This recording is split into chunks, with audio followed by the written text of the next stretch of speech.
First and goal, Nunez over for a touchdown. So Brandon Nunez with a quarterback sneak gets the Hornets on the board first. 5th touchdown of the season on the ground for Brandon. 6-0 Hornets on an impressive opening drive. Well, I think the thing that you look at starts with a great kickoff return, and then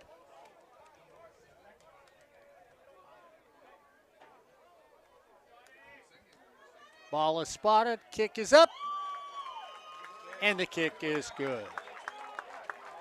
So, Riker, good job of Fullerton College running the show. Good job of Ryan Osborn just running. You know what? He looks like he just went through a quarterback sneak. Wet, wrinkled, and huffing and puffing. Or the big bad whoop. So this whole drive started off with a great kickoff return, and I actually thought that Kern set it up with a great block to seal the edge to get down to the 38-yard line. Then we walk out there. Garnett Davis III, it was his show, Corey. Run, run, run. Then a big pass on a wheel route gets him down there again. Bakapuna gets us down there on one run. And then Brandon Nunez sneaks it in from a very short field here in the first half. Yeah, 39 yards on 6 plays. And 4 of those plays went to, as you said, Garnett Davis III. Back deep is DeGabriel Floyd. He's wearing number 1 in white, along with Maurice Newton. Newton has 1 kickoff return for a touchdown already this season.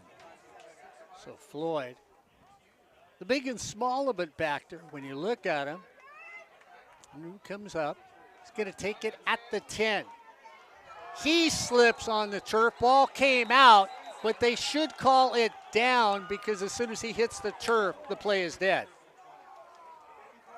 And that's what it is. There was no fumble on the play.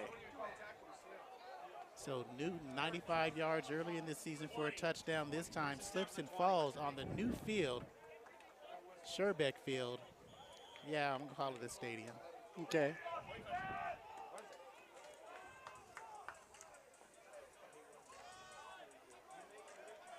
That's Frank Alvarez coming up in shotgun for the Huskies.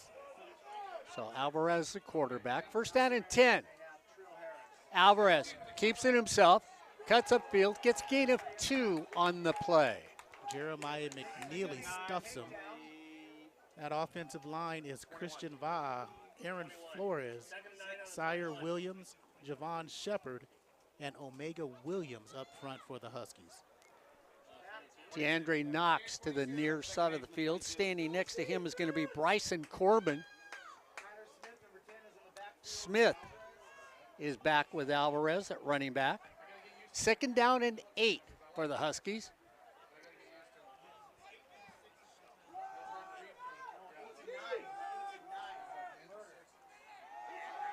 Up the middle of the field, caught right there. Pick on the play. And another one where the defense by Brian Crooks, Phil Austin playing big. BTN, Branson Tita-Noir with the interception, his first of the season. You mentioned the linebackers this season and how well they're playing for Brian, and he said they really are the key to the defense. Yeah, they are. When you look at what they're doing, they have been that this season. Giving up only 235 yards per game in the first 2. That's their 3rd interception. Jamari Griffin, who's not playing today, doesn't get the start. He's got 2 of the 3 interceptions. So Alvarez, who only threw 14 passes coming into today's game, starts this one off. Akapuna in the backfield. Nunez pump fakes, throws across the middle of the field. On the money once again. And Jeremy has become his playmaker. Gonzalez has the hands to catch the football. Ryan Osborn, Jeremy Gonzalez, Koenig, Aiden Koenig, Marcus Grossman, you know, in that line, right? Juwan Johnson. Juwan Johnson, other. So, Ryan, are their hands a little better than yours? Much better, and they're able to make the right play at the right time, as opposed to me. And, Ryan, how important is that for a quarterback to have that type of receiver to go to? It's really important, and especially in this type of offense. You guys and I were talking about it last week. It's something that if you're a quarterback, gets you into a rhythm. If you're Nunez, and he also mentioned it to us during the week, if he's able to find that guy that he knows, if I just get it out to him in the vicinity, he's going to make the catch. It gets him into a rhythm and starts them going. Roca the up back. Nunez rolls out, throws it. It's incomplete. Hits the turf as the blitz comes on from the Huskies. Tim Fleishood came with the pressure. We have a official timeout. Andrew Sanders, the second, was down on the ground. He's up now, running off the field under his own power. Big number 68, 71 you see running in there is Brandon Romo, 6'6" freshman out of Phelan.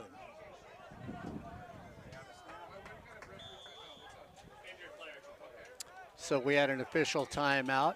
9:57. The Hornets up by 7 already in this game, and they're knocking on the door again. Far side of the field is Jordan Tate. Near side of the field is Levias. Nunez keeps it himself. Gets hit at the line of scrimmage. Stood up. How's he fall? They keep him standing straight. Doesn't get in the end zone. And you have to credit the defensive line there for East LA, sealing off the outside edge to force him back into his own blocker. That's what happened there, Mark. Nunez runs into his blocker because the defensive edge is set. 3rd and goal from the half yard. Nunez gets hit. Does he fall forward? He's in for the touchdown. Rushing touchdown number 6 for Nunez. 6 in 3 games. Not even 3 games yet, 2 1/4. Can I go to you on this? Because you said the difference between last year and this year is he understands if there's nothing there, take off running. Last year he hesitated just a little. Yeah, and it really hampered his play last year. You can see that he knew the offense. He knew how to control the offense. He just wasn't decisive enough. And Ryan, when we talk about Brandon Nunez, he's a lot bigger in person than he is when you see him on the field. You and I both talked to him. Yeah, he really is, and when you talk to him about his size too, he realizes that he's got to be a different style of quarterback that fits for him. Because of that size, he has a lot of maneuverability, but also at the same time, he knows he's a bigger target. He mentioned that to us during the week, that for him, he's got to find a style that just suits his play style and just roll with that. The kick is set. The kick was good. So with 9:22 to go in the first quarter, it's the Hornets 14, East LA 0. Don't forget, all our games are brought to you by Discount Markets of Fullerton. That's right, Discount Markets. If you're looking for that product that you can no longer find, you'll find it at Discount Markets. You're going to say to yourself, oh my goodness, what's it going to cost? You're going to get the best deal in the world. Head to Discount Markets in Fullerton, located between Chapman and Commonwealth on Raymond. Corey, surprised at the fast beginning? I know we've seen 2 games. You like this football team. I'm not going on the air and saying that. I think you and Ryan are both holding your breath. I don't want to jinx it, but yeah. This is a team that feels like it has something this year that can do something really special. Floyd back deep again. So Newton and Floyd. Newton good again. This time Floyd comes and take it. Floyd at the 20. Gets hit at the 25 and he goes down. So the Hornet with short fields twice get 14 points. Jeremy Naborn with the tackle. If East LA wants to stay in the game, they have to be productive on offense now. First down and 10, 9:16 to go. That's right, 14 quick ones for the Hornets. Frank Alvarez comes back out. We get a flag on the play. Cutting the outside. And once again, the defense, Corey Neyland for the Hornets, is quick. Jordan Little makes the stop. He gets his start today ahead of Jamari Griffin, who's out for today. And speaking of Jamari, I want to thank everybody out there in Detroit for the watch party. Thank you for listening and watching and always joining us today. His corner counterpart is Quentin Ashford. The safeties are Taden Smith near side, Kadari Kearns on that far side. Backers, Tita Noir, who has that pick, Chris Harm in the middle, and the All-American Jeremiah McNeely will set that front four in a moment. So offsides on the defense. First down and 5 at the 31 for the Huskies. Jake Honstetter at the running back. In motion there is Knox. We get a flag again, so let's see which direction we go on this one. Illegal motion by the Huskies. Referee signaled the wrong way, so let's move them back and start all over again. It's a rerun here on SportsNetUSA.net. The Hornets 14, East LA 0 here on SportsNetUSA.net. Hand it off to Oxatter. Cuts off a right tackle, gets a gain of 7 on the play. Really like Jake Honstetter. He's a sophomore, and he had a solid season last year out of Clarkson, Michigan. But he's one of those guys that you need on your team because he plays hard and he runs and excellent. Honstetter, the running back. In the slot to the near side of the field is going to be Corbin. Tight formation with Corbin on the outside, not covering up the tight end. Second down and a long 4. Alvarez goes back, middle of the field, on the money, and Tyler Smith. Oh, no, that wasn't Smith. That was actually Bryson Corbin, who I just talked about, made the catch. First down at the 41-yard line for the Huskies. Their first down, LeBaron Kennedy Jr. near side end 44. Ant Harris and Michael Small on the interior. Far side in is Eric Hill. Lewis to the far side, Corbin to the near side. Drop it straight up the middle.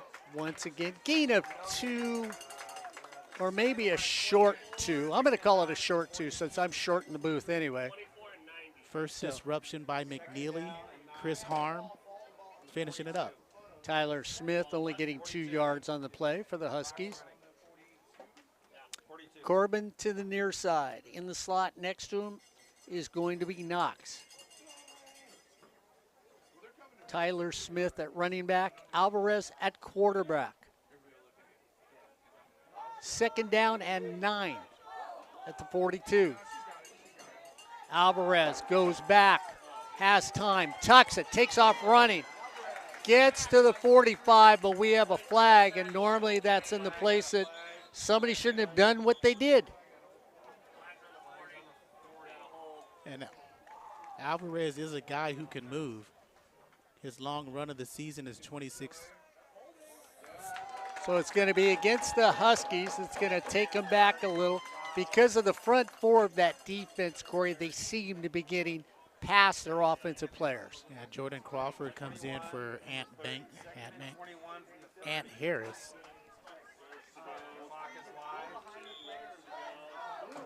So Smith stays in the backfield. Corbin comes the near side of the field. Kennedy Lewis on the far side of the field, and Baylor Corbin in the slot next to him. Second down and a long 20 for the Huskies. Alvarez moves his running back up.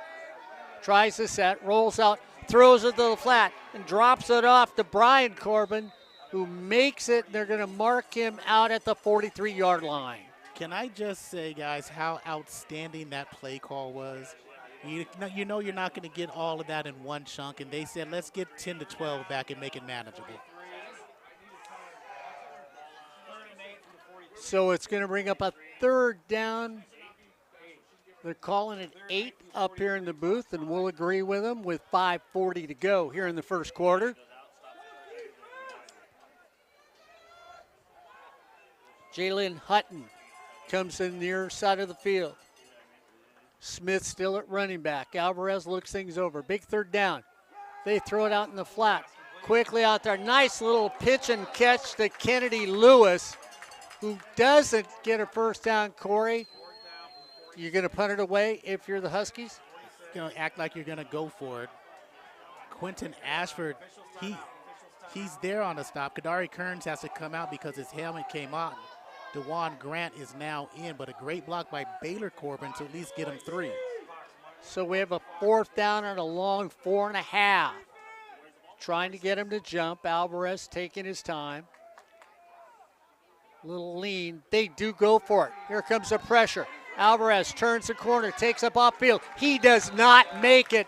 Brian Crooks' defense. All 11 make the play. It's like that birdie putt that you just missed. He had to go too far outside and reading the grain. He just couldn't get it. That defense is putting in work, Ryan.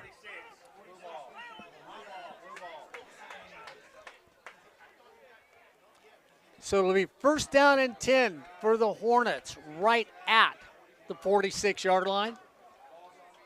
They've been on this side of the 50 all day long with 4:56 to go here in the first quarter. Garrett Larson now comes out at quarterback for the Hornets. So Garrett gets his opportunity out here. See what can happen. Garrett goes back, deep drop, cross the middle, drops it right there to Jeremy Gonzalez. Where would you go to? Sure hands. That's his 3rd catch in the first quarter. And Larson looked poised back there out of Davis High School in Kaysville, Utah. C.J. Broy in the near side of the field. You look for your safety net. Staying out there with Jeremy. Takes the quarterback, keeps it himself, almost gets the 1st down. So Larson just short. It's going to bring up a workable 3rd. 3rd with about 1 at the 38. Garnett Davis III still in at running back. Now sets up on the right side next to the quarterback. 3rd down. Garnett tries to get out. Throw it to C.J. Broy. That's not Broy. I gave it to Broy. That's Jeremy Gonzalez. Catch number 4 in the game.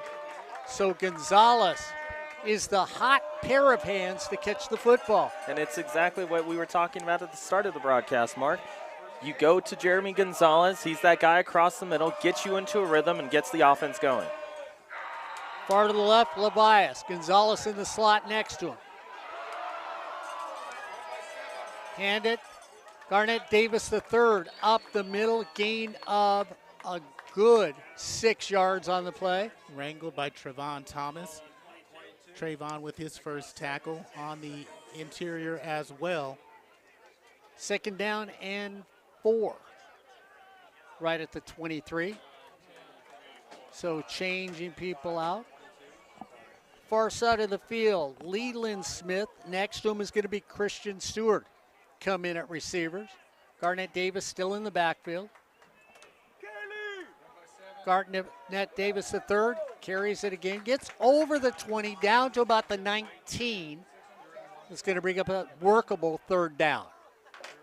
On the interior, Trayvon Thomas as well made the stop. Juan Caldera also up front for the Huskies. Camarena make the stop. Zach, DJ Shanks also on the defensive side for the Huskies. Garrett Larson hands it off to Garnett Davis III again. 1st down, Hornets. And speaking of Zach Camarena, he does make the tackle, but not after. Mr. Davis III picks up the 1st down. 2:25 to go. They get flag on the play. We're going to get a little motion, a false start by the Hornets. It's going to move them back 5 yards with 2:20 to go here in the first quarter. The Hornets up by 14. It's Fullerton 14, East LA 0 here on Sportsnet, USA.net. And let's reset and let's go ahead and finish off that backside of the defense. DeGabriel Floyd, DJ Shanks, Zach Camarena, Dre Towns, Trey Colburn, Tamir Jackson, along with Aiden Ernst and Tim Fleishood. That defense for the East LA Huskies.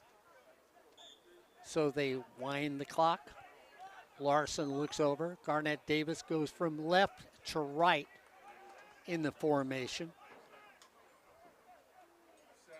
They give it to Garnett Davis the 3rd again. gain of 4 on the play. 2nd down and 11 for the Hornets. Dante Sharp, along with Damari Harvey. So they quickly go. 1:34 left here in the first quarter. Bakapuna goes in motion. Bakapuna out in the flat. Ball just dropped a little. Instead of leading him, Corey tried to get it to him directly. You and Ryan were talking about aiming last week with Brandon Nunez, and this time Larson aimed it. Bakapuna had 2 blockers in front. First down and more could have been had. So it brings up a 3rd down and 11. C.J. Broy goes to the far side of the field. Fox Hagen in the slot next to him. Stewart comes to the near side of the field along with Leland Smith. Throw it. Nobody there, and either a misinterpretation on a route, or do you think the ball got tipped, Ryan? It did actually get tipped at the line of scrimmage. Just that defensive edge on the far side just gets a piece of it with his thumb. It didn't necessarily change the trajectory, but it did end up making the ball not spin as pretty, didn't go as far. Jonathan Faubert in to attempt a 35-yard field goal. Spotted at the 25, you add 10, that makes it 35 yards. Kick is up, and the kick is good. With 1 minute and 16 seconds, it's now the Hornets 17, East LA 0 here on Sportsnet, USA.net. Ryan Osborn, Corey Neyland, and the old guy happy to make this game possible for you here on Sportsnet, USA.net. Ryan, it looks like this team was so fired up when we got here, it looks like it's carried over for the Hornets into the game. I mean, you just go back to that first score. You see and you hear the sidelines starting to go. This is probably, like you were just saying, one of the most energized teams that we've seen to start a game in what? We'll take the last 5 years or so, since 2019, 2018-ish. This is a great start. What we also have talked about recently with this Hornet team is the fact that the first quarter or the first couple drives haven't necessarily been the kindest to them in their last 2 seasons, but they've changed that. Newton and Douglas back deep for East LA.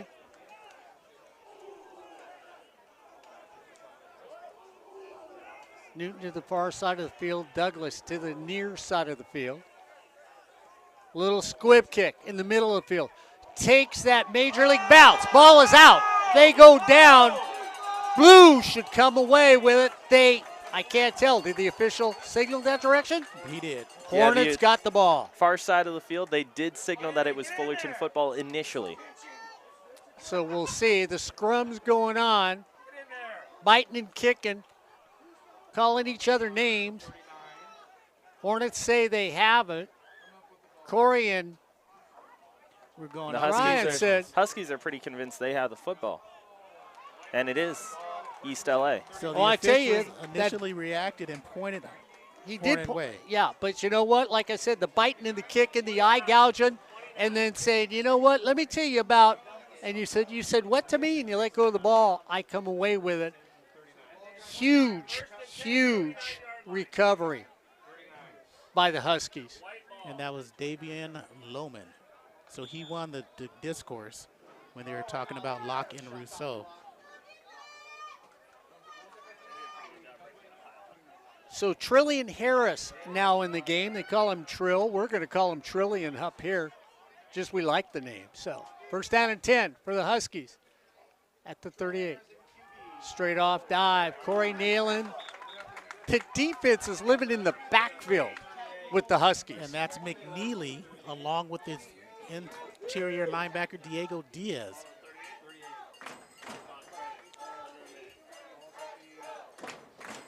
So Aiden Driscoll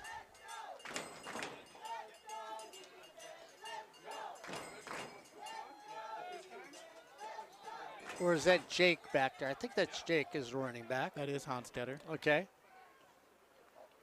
Harris flips it out here in the flat. Shoestring tackle, gain of 8 on the play. Ty Milton It's one of those tackles where you don't make contact, you just do a flyby.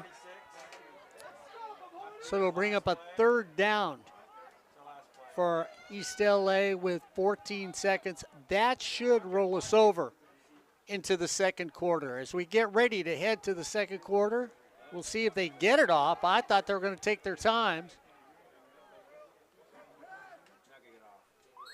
And I was right. Woohoo! Once in the game, I was right.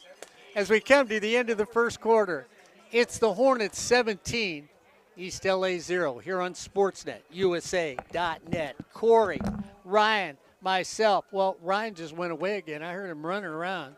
He'll be back in here in a second. Corey Neyland, an impressive, as good as the offense was, but they had great field position. The defense has been smothering today for the Hornets. I agree with Ryan about the start of the offense in the first quarter. They haven't really been fluid in the first quarter in games in recent memory.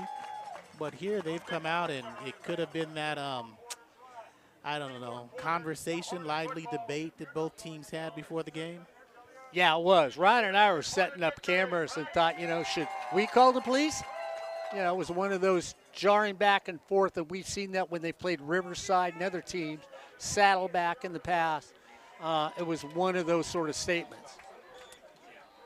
Huge third down play starting the second quarter for East LA. Run it straight up the middle. Get about a yard on the play. It's going to bring up another fourth down. And Mr. Neyland, when do you decide to punt the ball away and put Fullerton in a deep position? You know, I'm not so sure I wouldn't go for it now. I mean, you went for it on 4th and 5 previously. You said the defense has been living in the backfield. Watch for the fake punt here. Kearns comes in. He'll stand at the 15. Corey Neyland says, watch for a fake. Punt blockers are getting people to move up. We'll see. High, beautiful, picturesque punt. Kearns watches it, hit on the edge, and go into the end zone for a touchback.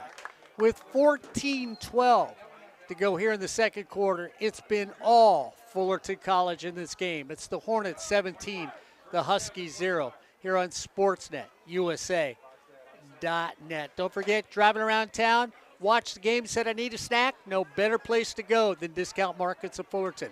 Pick up that thing that you thought you would never buy. Walk in there and say, oh my goodness, I've always wanted this. You'll find it there at Discount Markets at Fullerton.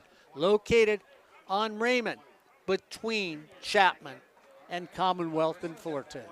Brian Nunez back in the game. Bakapuna at the running back. C.J. Broy near us. Nunez flips it out to the right side. Gain of a couple on the play. Brinkley shoes, wearing number 16 in white, you see on that far side, trips him up. So it's going to be a gain of 5 on the play.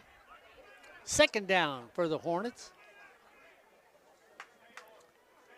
Hands it off to Bakapuna. Bakapuna gets a couple yards on the play. They're going to give him about 3. It's going to bring up a 3rd down and 2. And Corey, just a few moments ago, you were mentioning Shoes Brinkley.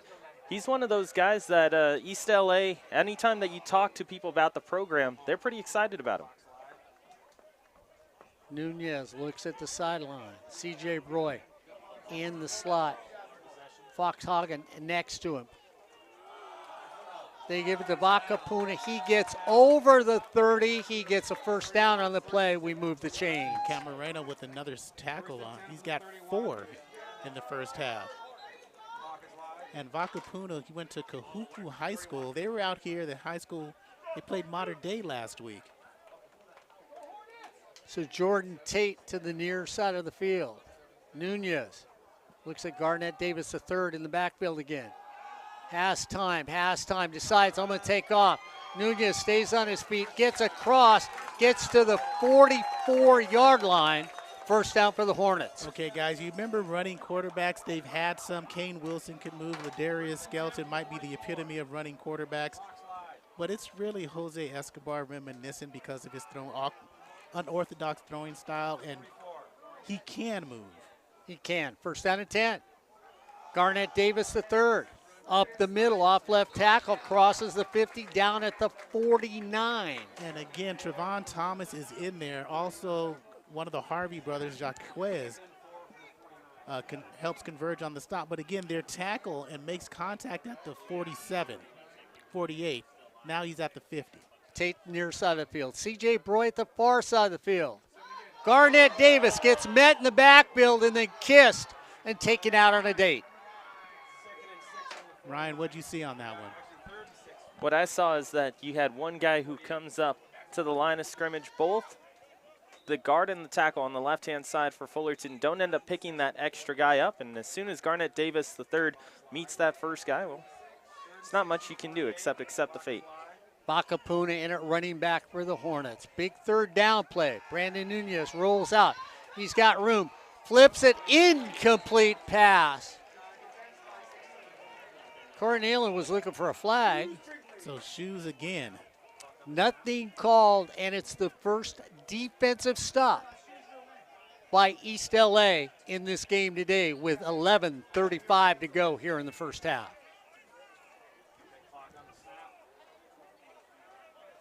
So Luke Mamana doing the punting, guys, and he's a guy from last year to this year has improved his average, at least for the first 2 games, by 6 yards a punt. Maurice Newton, I believe, is back for the punt. Timeout, East LA. So 11:35 to go. It's the Hornets 17, the Huskies 0 here on Sportsnet, USA.net. So Newton, you're right, he is back deep for the punt return. Like we said, he has that kick return for a touchdown, so he's very dangerous once he gets that ball. And fellas, it's been a first quarter, second quarter now that's been pretty quick, fast-paced, and let's see if people have caught their breath. You know, it's nice, again, this makes a few games, guys, we've seen that the referees have not been the major conversation with us during a game, which is enjoyable from a fan point of view. Because it moves the game along. Yeah, it does. Yeah, you know how I like quick games. I also want to thank everybody for listening, not just in Detroit, but around California, around the nation, around the world if you're listening.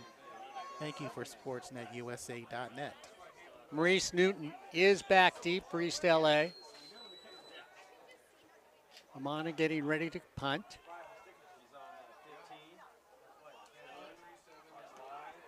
End over end. Newton catches it on the fly.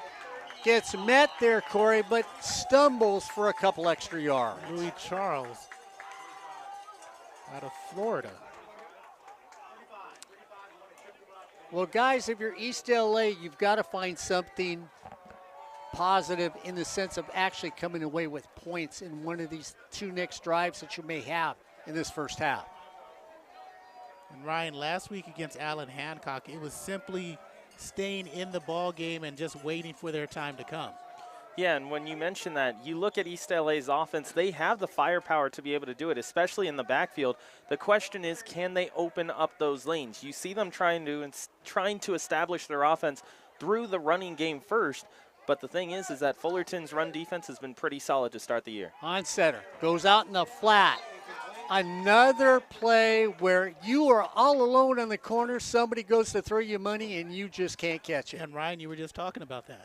Yeah, and actually it goes back to something that you were talking about, Corey. You were saying every time that they set up that screen pass, at least here in the first half, it has been there. The question is, can the throw get out there and lead the person? You see it again there. No one was following the screen off to the left-hand side.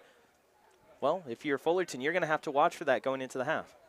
Lewis to the near side of the field. In the slot next to him is going to be Moore. On center, the running back. Harris, the quarterback. Second down and 10. Harris goes back.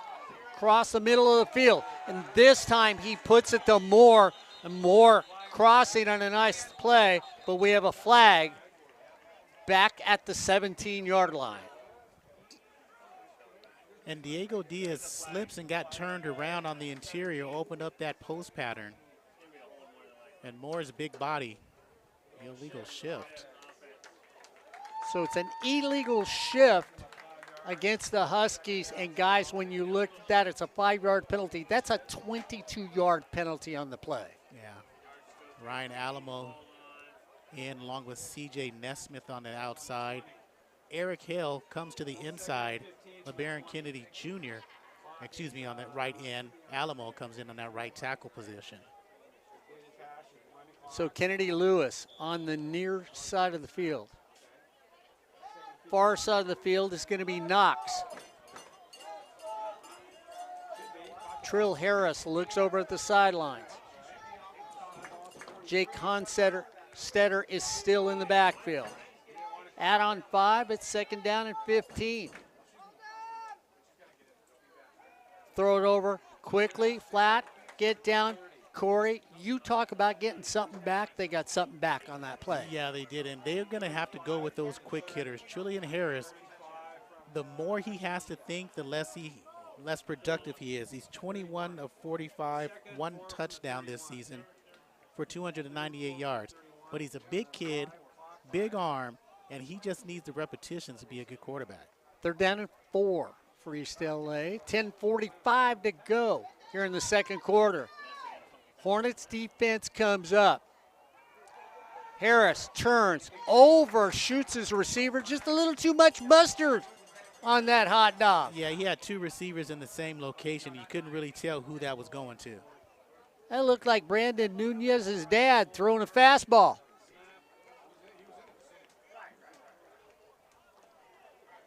I remember his dad when he played. C.J. Broy. You do, Edwin? Yeah. I'm that old. Here you are, C.J. Broy. Back deep at the 30. It's blocked! Picked up, dropped, picked up, dropped. Oh, I tell you what, if it's like going through fruit at a market, that's what it looked like. Don't like this one. Don't like that melon. Here, take this one, my friend. I think there's a bruise on it. Ryan, everybody wants to score. I need a TD. You need a TD. Just fall on it.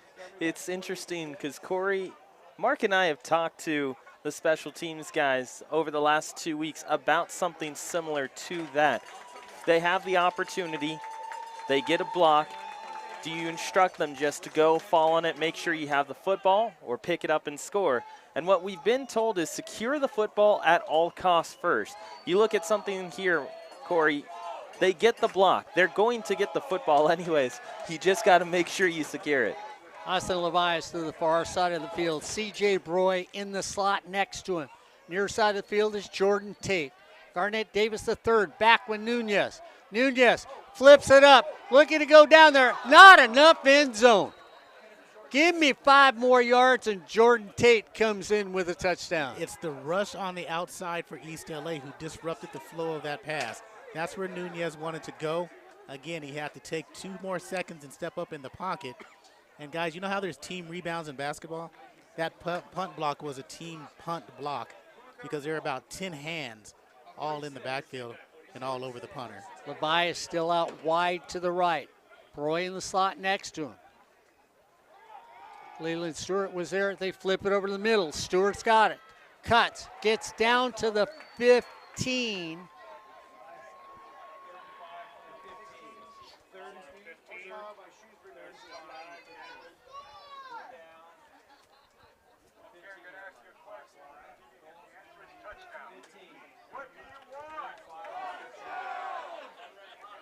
Oh, Leland Smith. I'm sorry. Corey was trying to help me out there.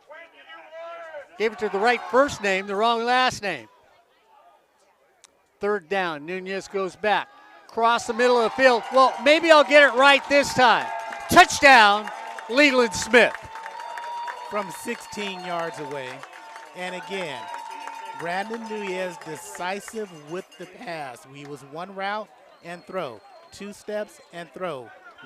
And Leland can't ask for a better route than that. So the Hornets are now having that. Well, I tell you what, it's like chicken fried steak in the morning. They just putting gravy all over it right now. Fulbear comes in. Ball is spotted. Kick is up.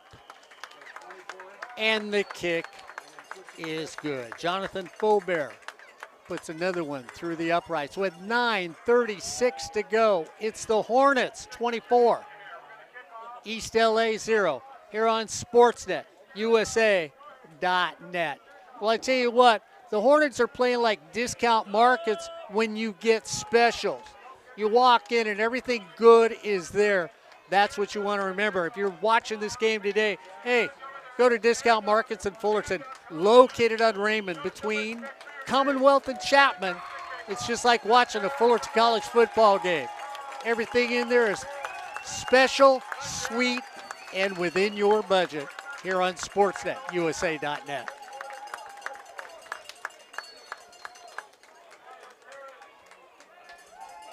So I don't think Ryan Osborn is surprised so far in this game. I sure know Corey Neyland isn't. Ryan, did you expect this sort of outcome with 9:36 to go? I'll say I expected the Hornets to be in the lead, but not the domination that we've seen so far. 24-0. 9:36 left in the first half. Taking a bounce, and that goes out of bounds. So we get a flag, and they will move it. And East LA will get excellent field position. Corey Neyland, if you're a coach, your team's down, you've coached. You've told me you've been on the wrong side of a loss. 24-0. You can't get to the point that you think you're out of this game right now, can you? No, and we've seen a lot of East LA football over the years, and they never really seem to be out of a game, even when they're down. So they're a team that will just keep plugging away. They'll get a score, okay, 24-7. Then they'll get a couple defensive plays and another quick score, and now by the fourth quarter comes along, they're down by one score, or they have a 1-point lead. That's the way they've been under Bobby Godinez the last few years. So first down and 10, ball is spotted at the 35 because it was kicked out of bounds. They hand it straight off. Honstetter goes to the left side. In the backfield, Giovanni Welch couldn't bring him down, so Honstetter says, okay, I'll pick up a couple more yards.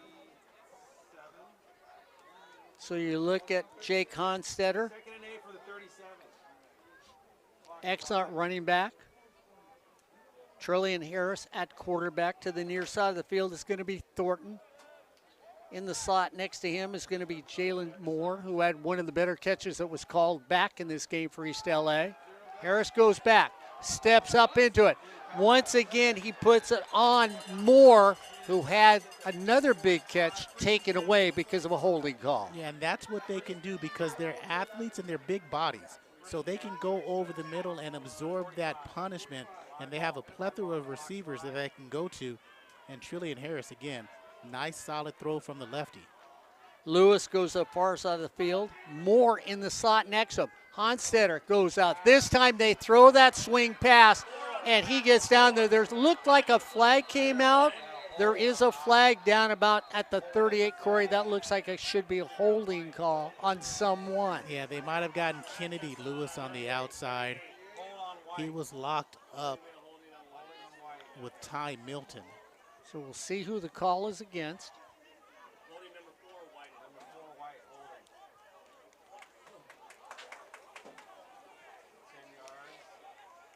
So from the spot. So they're going to move it back against East LA. So it was against LA.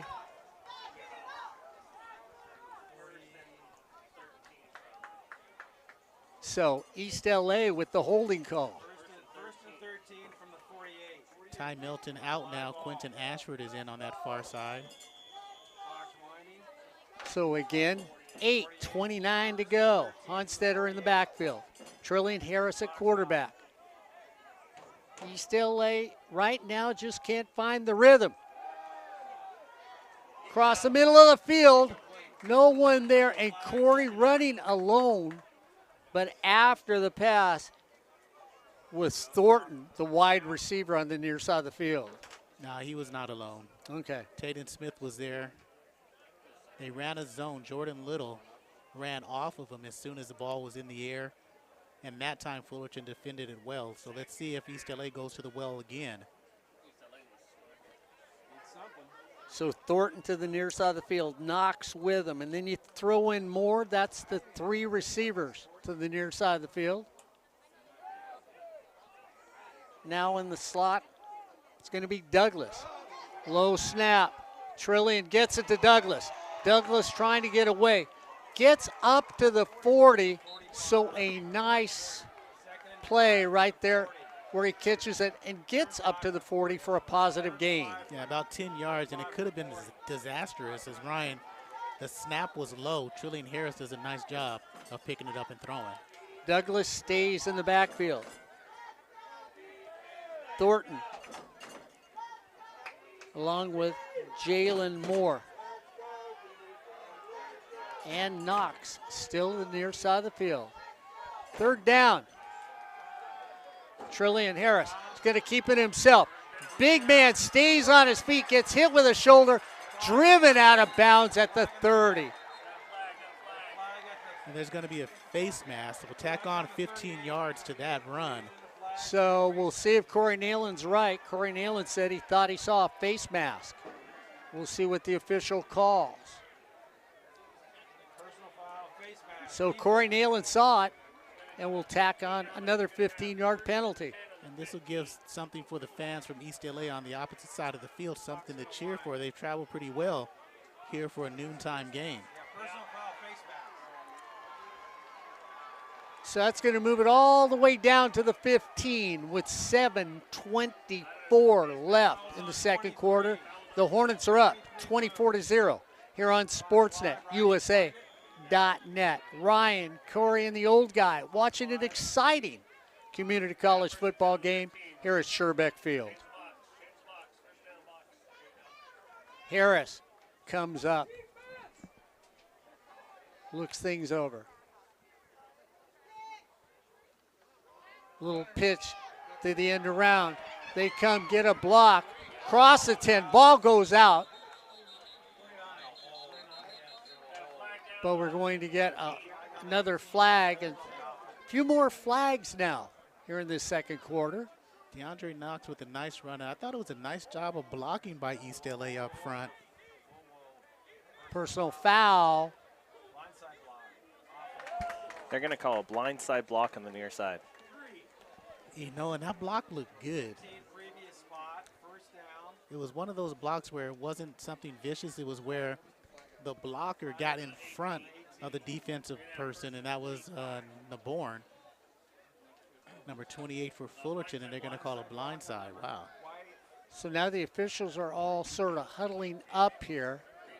They're going to walk away as they get ready to mark it off. So they're going to trying to figure out where it goes. They're going to take it out to the 30 as they're still discussing. 6:51 to go here in the second quarter. Little math problem here.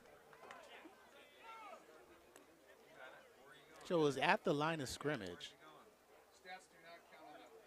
So if it's a 15-yard penalty, you back them up 15 yards to the 30 from the 15 plus 15. So Douglas stays in the backfield. Thornton comes in near side of the field. In the slot next to him is Moore. Along with Moore is going to be Knox.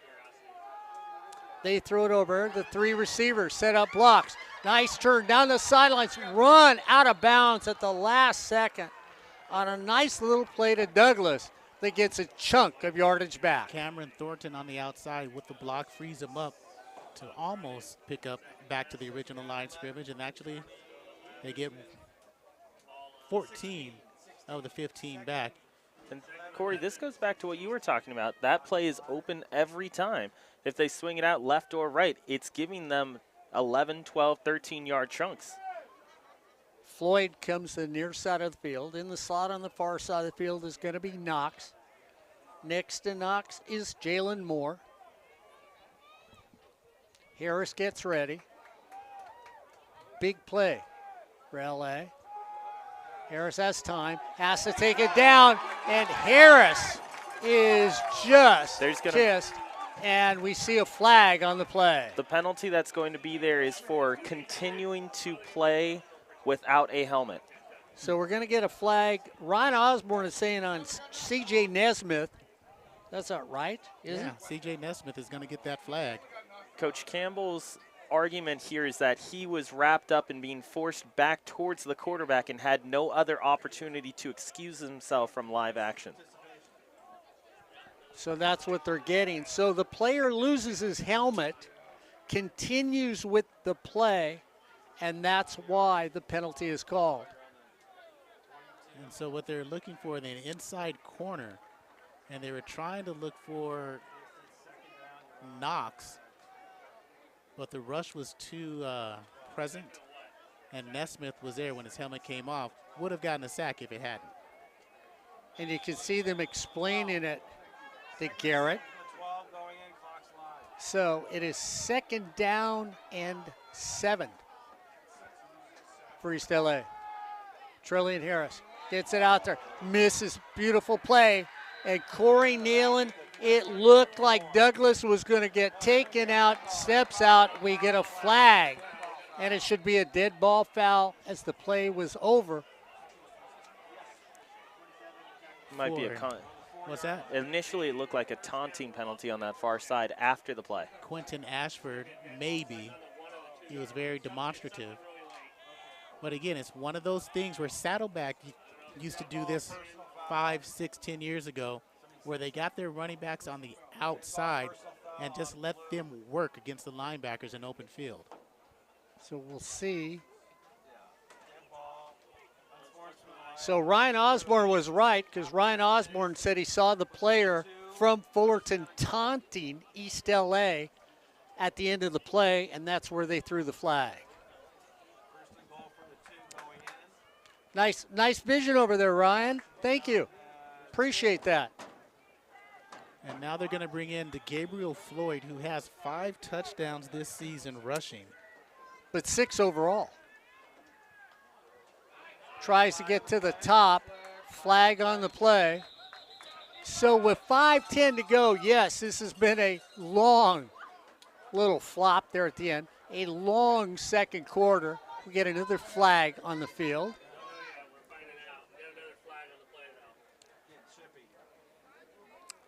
So Gabriel Floyd is the team starting safety. 5 yes. rushing touchdowns. And he plays linebacker too. One punt return for yep. a touchdown.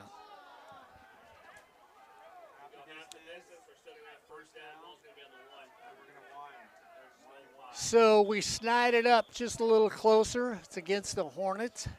1st down and goal with 5:04 to go.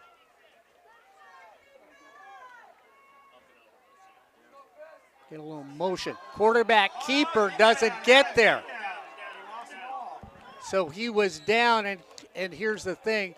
You could see he did not get this.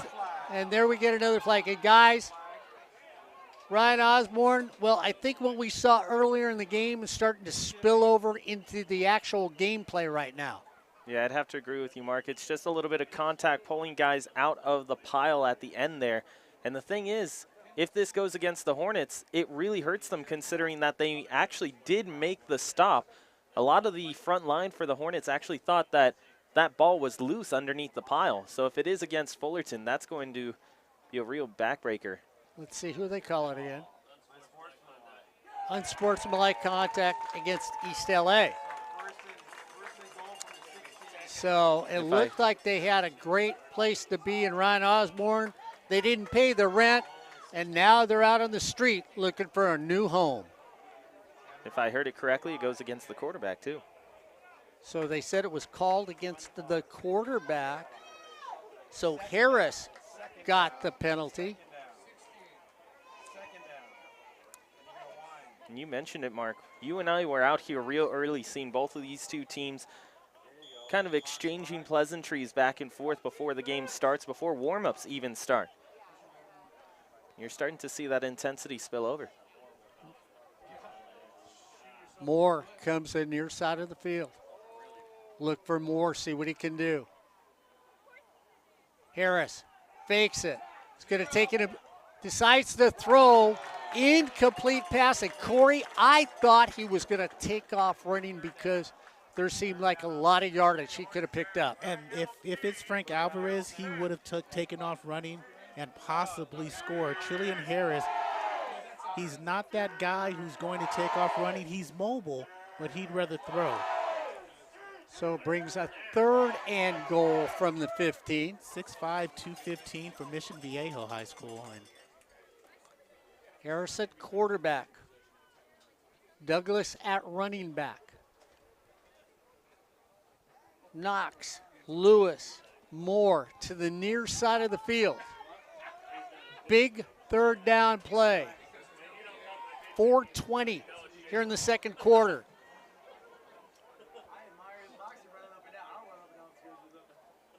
They're coming. Harris rolls away from the pressure, flips it where there's nobody. Flag on the play. That should be a hold in the secondary over near Kearns. yeah. So Ryan Osborn says holding on our defense. I thought it was Quentin Ashford who might have gotten the hold.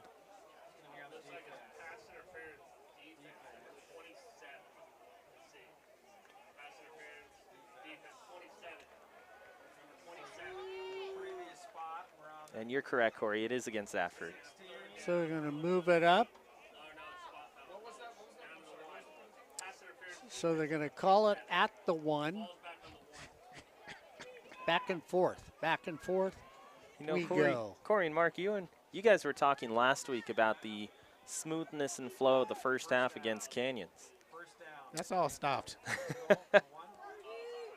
Wait a minute, what quarter are we in? This is like when I first knew how to drive a stick shift. That choppy? Did you ever get out of the driveway? Oh yeah, I just couldn't get up a hill. Oh, okay. Harris says, I'd like to get in the end zone. Ball is knocked down. It'll be 2nd and goal. Ashford breaks it up, and Tita Nawab provided the pressure. I couldn't even get that out, sorry. That's okay. Harris turns around, looks at the other receivers. Corey, the 3 receivers on the near side of the field are grabbing their helmets like, why aren't you looking in my direction? We're open. Well, you got 6'4" on the outside in Lewis. You got Moore next to him. Knox is 5'8", and Moore is 6'3". No. This flag looks like it's going to be against East LA. That sideline on the far side was talking to the official while they were trying to get things all settled. Quentin Ashford liked it. This is worse than when I started driving a stick shift. Because every time we went up a hill, I got out and met the passenger drive. So they're talking to the coach. Ryan Osborn said he saw the official turn around and talk to the coach and tell the coach. Guys, let me get this straight. 1st and goal from the 1. 2nd and goal from the 1. Yeah. 2nd and goal from the 20, 15. Yeah. 1st and goal from the 1. Yeah. And it's still 4 minutes and 11 seconds. And we've played 17 in this quarter. I'm getting older, and everybody around me is just sitting still. I'm the only one aging here. You know what, guys? We want to welcome everyone who's watching the broadcast, whether you're in Oregon or the Bahamas. We welcome you to Fullerton, California, watching here via sportsnetusa.net. East LA saying, you know what? We know there's an end zone down there. Harris goes back, steps up, is going to take off running, flips it over there. Hit once, twice, and Corey Neyland, you can see why Floyd, and what did we get? So they're going to say he's down, but you can see why he has scored all the touchdowns for this team. 6'3", 235 out of Westlake. The local product. Floyd goes to the far side of the field. In the slot next to him is going to be Moore. Coming to the near side of the field is going to be Lewis. Now they're going to flip it again. So it's going to be Knox, Lewis, and Moore to the near side of the field. And by himself on the far side of the field is going to be Floyd. 3rd down and goal. We get a flag on the play.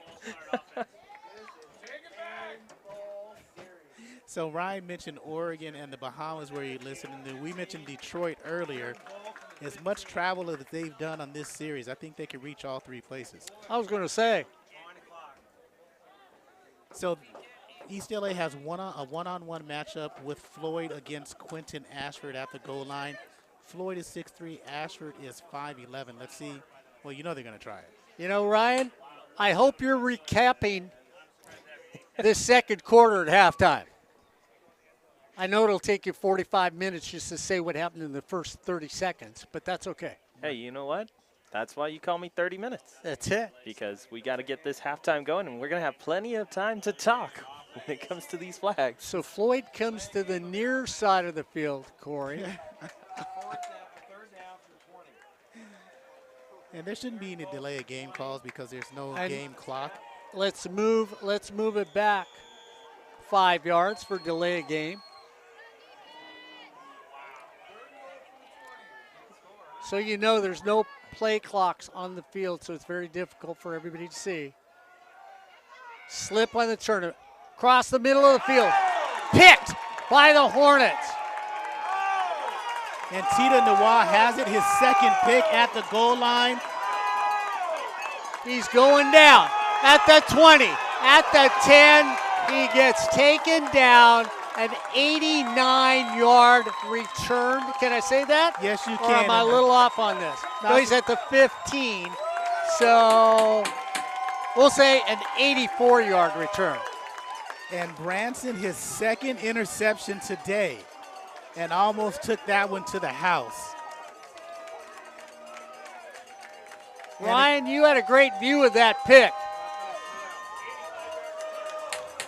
No, I guess he did. And guys, it's one of those things where Trillian Harris, even though it's 3rd and goal from the 20, he had about 10 more yards to run.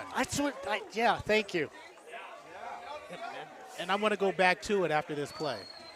Nunez hands it off to Garnett Davis III. On a reverse, round the corner, down to the corner, out at the 5, on a reverse. So Jeremy Gonzalez almost got in for the Hornets. And Fullerton got away with the blindside block there on that pitch. And guys, you go back, Harris had at least 10 yards of open field to run. As big as he is, you're thinking he can get it back down to the 5-yard line. And on a 4th and 5 is much better, an easier decision. Nunez keeps it himself all the way. Touchdown Hornets. Easy decision to run. A 4th and 5 would have been better on the opposite side to say, let's kick the field goal and go for 3 or press our luck. Here, Brandon Nunez gets his 7th rushing touchdown of the season, making it 30-0. 1:47 to go. That's right, the clock's been moving these last 4 minutes. And the Hornets get on the board because they moved also. Faubert comes in for the point after. Ball is spotted. The kick is up. And the kick is good. With 1:47 to go here in the first half. It's the Hornets 31, the Huskies 0 here on Sportsnet, USA.net. Branson Tita Noir, 2 interceptions, already on his way to be the SCFA Defensive Player of the Week. 2 tackles, 2 picks, DeSoto Central in South Haven, Mississippi, doing things for the big starting linebacker. Well, guys, can we go back to the play just before the touchdown? We may. Because you look at Brandon Nunez, as soon as that reverse gets brought up the second time, coming over towards the near side of the field, you want to talk about leadership, Mark, what you were talking to him about on Wednesday. He wants to go out and be the captain, be the leader for this Hornet squad. How does he show that? By going out and becoming the lead blocker to set the outside edge. Other quarterbacks are looking at it saying, hey, you know what? The play doesn't revolve around me. I'm not going to get engaged. Brandon Nunez says, you know what? Let me go out and lead this team, set a block, get us a first down, and get into the end zone. Well, you know what it says is Corey Neyland has always talked about defense. We've always talked about Brian Crooks' group and the whole defensive staff. The offense is doing what we hoped they would do, score points, and the defense is doing what we thought they would do, shut out East LA. who is a good offensive team. And Newton is swallowed up by Hussein. So Hussein remains in along with Diego Diaz, and the other backer is going to be Jeremiah McNeely. Jordan Little, cornerback on the far side. Near side is going to be 13, Brian Meredith. Safeties, Kadari Kearns is 4. 3 is Tatum Smith. And on the interior, Ryan Alamo, number 99. Michael Small on the interior next to him. On the far side, Romeo Zuniga. And we'll get the last one in just a moment. Tyler Smith comes in at running back for East LA. Harris still at quarterback. They hand it off to Smith. Smith goes off left tackle. Breaks one, breaks two. Ball comes out. They're going to call him down. So they called him down at the 22. Ryan, did you have a good view of that? I did. I thought that ball was loose right before he came to the ground when he was getting wrapped up. So did Corey. So that's why I wanted to ask you. And Mark Brandon Harris rounds it out up front for the Hornets. Second down. Ball does come out. Flag on the play with a minute to go here in this second quarter. It's the Hornets 31, the Huskies 0 here on Sportsnet, USA.net. That's a rare moment where if you're the defense, you would have rather the play continued than take that false start because Fullerton had jumped on that ball after it popped loose. Second down for East LA, and it's been all Hornets in this first half. Thaddeus Jones is at one safety along with DeJuan Grant now. Lewis out here. Harris throws it over there, trying to get a block. Defense is there as they make a stop after a minimal game on the play. And what you notice on those outside plays is East LA has a lot of athletes on their team, and they're able to out-athlete a lot of teams. But against Fullerton, we've come into this season knowing they're very athletic. They always have athletic teams, but this team has that swagger to them and buying into Brian Crooks' defensive philosophy a lot sooner than other teams. Well, and Ryan, we talk about Brian Crooks. I'm going to go back because Garrett Campbell has visited with you and I a great deal off the air this year. Different demeanor when you think about him as the head coach. Yeah, things have changed. You go back just to that alumni celebration in addition to the Hal Scherbeck Football Classic that started off the season. You're seeing a coach, Garrett Campbell, that previously, as he mentioned to us, being here at Fullerton, it was a different experience for him. Circumstances around the beginning of his tutelage as the head coach changes how you start the program. Then you go into COVID. Then you come out of COVID trying to figure out what are the regulations? How are you going to play football? Now he gets a chance to actually say, okay, I've got a full year worth of recruiting, a full year of practice, a full year to be here at Fullerton. It changes how you kind of act around the program. Smith gets a first down for East LA, straight up the middle. Tyler Smith. So the clock continues to run. 22 seconds to go. Now we're going to get timeout on the field for East LA. 20 seconds to go in this first half. It's the Hornets 31, the Huskies 0 here on Sportsnet, USA.net. As we have a timeout, hey, next time you're sitting around, you got a timeout at the house, or you're saying to yourself while you're on the road, I need to get some water, I need to get this, go to Discount Markets of Fullerton. That's right, walk on in, peruse the whole market the way that Fullerton College offense is perusing the field today. Up and down, do just like they are. Left, right, inside, outside, going deep, you name it at the market, do any of that. And when you walk out, your basket will be full with some of the best deals you'll find in Orange County. Discount Market of Fullerton, located on Raymond between Chapman and Commonwealth.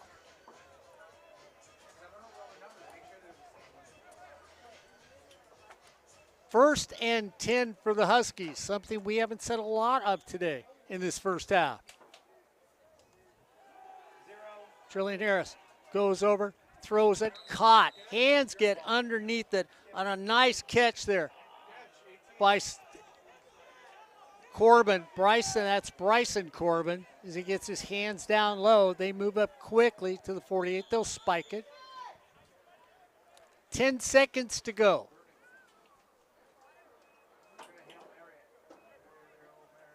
So 10 seconds to go. The Hornets 31, East LA 0. Both these teams came in 2-0. Fullerton dropped a notch. They went from 4th to 5th. College of San Francisco went up. Gee, Ryan, I wonder how that happened. Yeah, we already heard it in the booth down here. Bias up in North Cal. Bias everywhere. Across the middle. Caught one more time at the 38 on a beautiful catch and throw by Bryson Corbin on an excellent throw by Harris. Moves all the way down to 38. 6 seconds to go. This has been surgical, Mark, on the last 4 plays by East LA. Positivity is what you look for right now. Tyler Smith, the running back. Kennedy Lewis, the near receiver. In the slot next to him is going to be Jalen Moore. The man with the magical hands, Bryson Corbin, far to the left. Corbin goes in motion from left to right, heads upfield. Harris throwing over this direction, throws it to Corbin, catches it, steps out of bounds. 3 in a row for him, Ryan Osborn. And finally, they have found something to hang their helmet on. Yeah, and they're going to go for a field goal here. So, Mark, you look at those last 5 plays, exactly what they needed, and they get themselves out of bounds twice to continue this drive. Ethan Rodriguez comes in for a 46-yard field goal. We get a timeout on the field. So the ball will be spotted at the 36. You add 10. That's why it is a 46-yard attempt. Everybody will look at that every once in a while and say, wait a minute, why do you get it that way? That's how it's added. That's how it's thought of.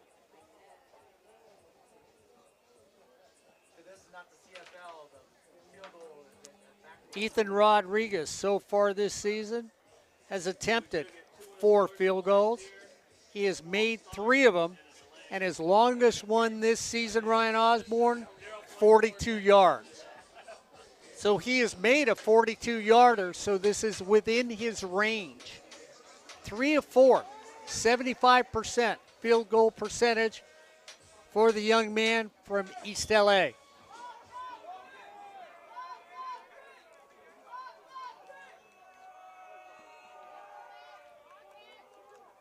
The ball is spotted. The kick is up. It's blocked. Caught on the dead run.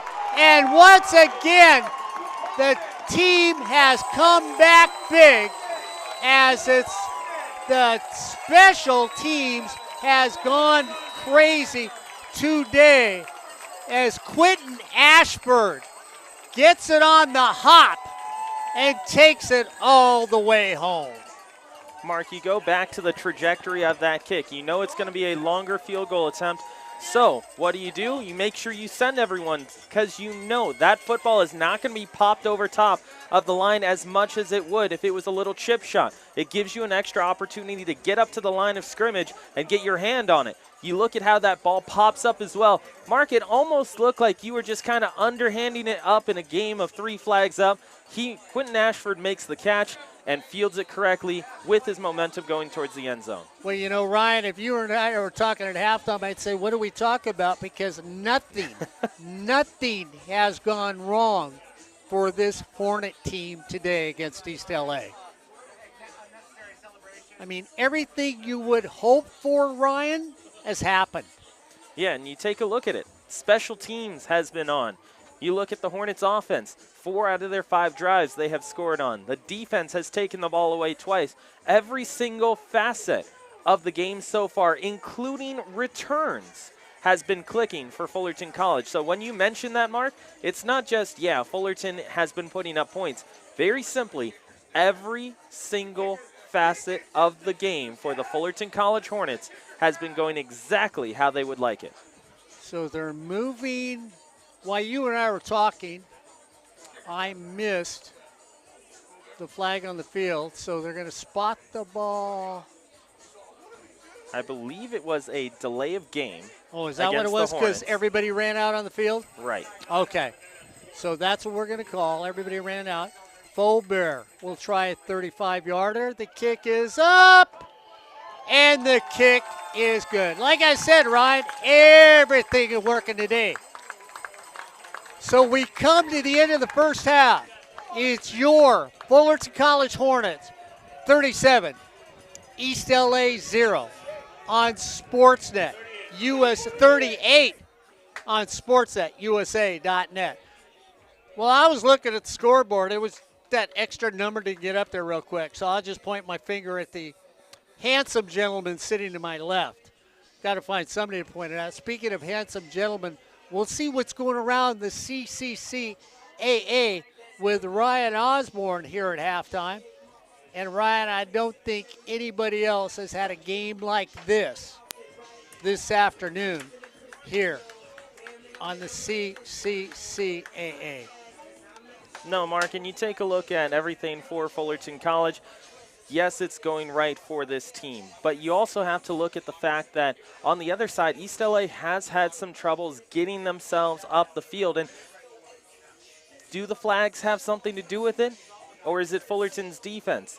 For me personally, you take a look at that first half, I say it's Fullerton's defense. They have been able to dictate the way that they want this football game to go. You look at Coach Garrett Campbell on the field right now talking to his players. His big emphasis is that they cannot allow themselves to take their foot off the gas. He wants that intensity. He wants that fire from the Hornets. However, they cannot get too overconfident in this game being done. You look at East LA, they have the firepower. They have the game breakers that are able to go out and make things happen for them, get them back into this ball game. So if you're Coach Garrett Campbell, you've got to be able to get your team to say, hey, this game is not over yet, and that second half is going to be crucial. Now, when you take Fullerton with 4, East LA with 5, but here's the Fullerton with 4, East LA with 5, but here's the important thing for Fullerton. They are really establishing their ground game. The rushing game for Fullerton College in the early going in this one has been on point, to say the least. And yeah, 38-0, you would say, okay, well, yeah, of course that's going to happen. But you look at the way that Fullerton has started games in the last 2 seasons. They have had a lot of trouble, with the exception of that Santa Ana game last year, in the first quarter, trying to establish themselves. You look at the Canyons game last week, yes, they get the interception return for a touchdown, and Fullerton goes up by 2 scores in the first half. But that first quarter didn't look as smooth, didn't look as well transitioned as you would like from a Coach Garrett Campbell offense and a Brian Crooks defense. That changes this week. So just a few moments ago, we mentioned the rushing first downs, 8 for Fullerton, 2 for East LA. Now, when you take a look at third down efficiency, Fullerton has been clicking pretty well at 6 of 9 for 67%. East LA is 33% at 2 of 6. Fourth down efficiency, both teams have gone for it once on fourth down. Fullerton, they are 100%. They went 1 of 1. And East LA, as we saw earlier, turning it over on downs inside of the 50-yard line. Total plays for both teams, pretty much exactly the same, 33-32. However, total yardage, interestingly enough, has gone the way of East LA, as has time of possession with 17 minutes and 41 seconds on the clock with the football. But you have to remember, the reason why that is because Fullerton has shortened the field when they've gotten the football. You look at that punt block, you look at the 2 interceptions as well.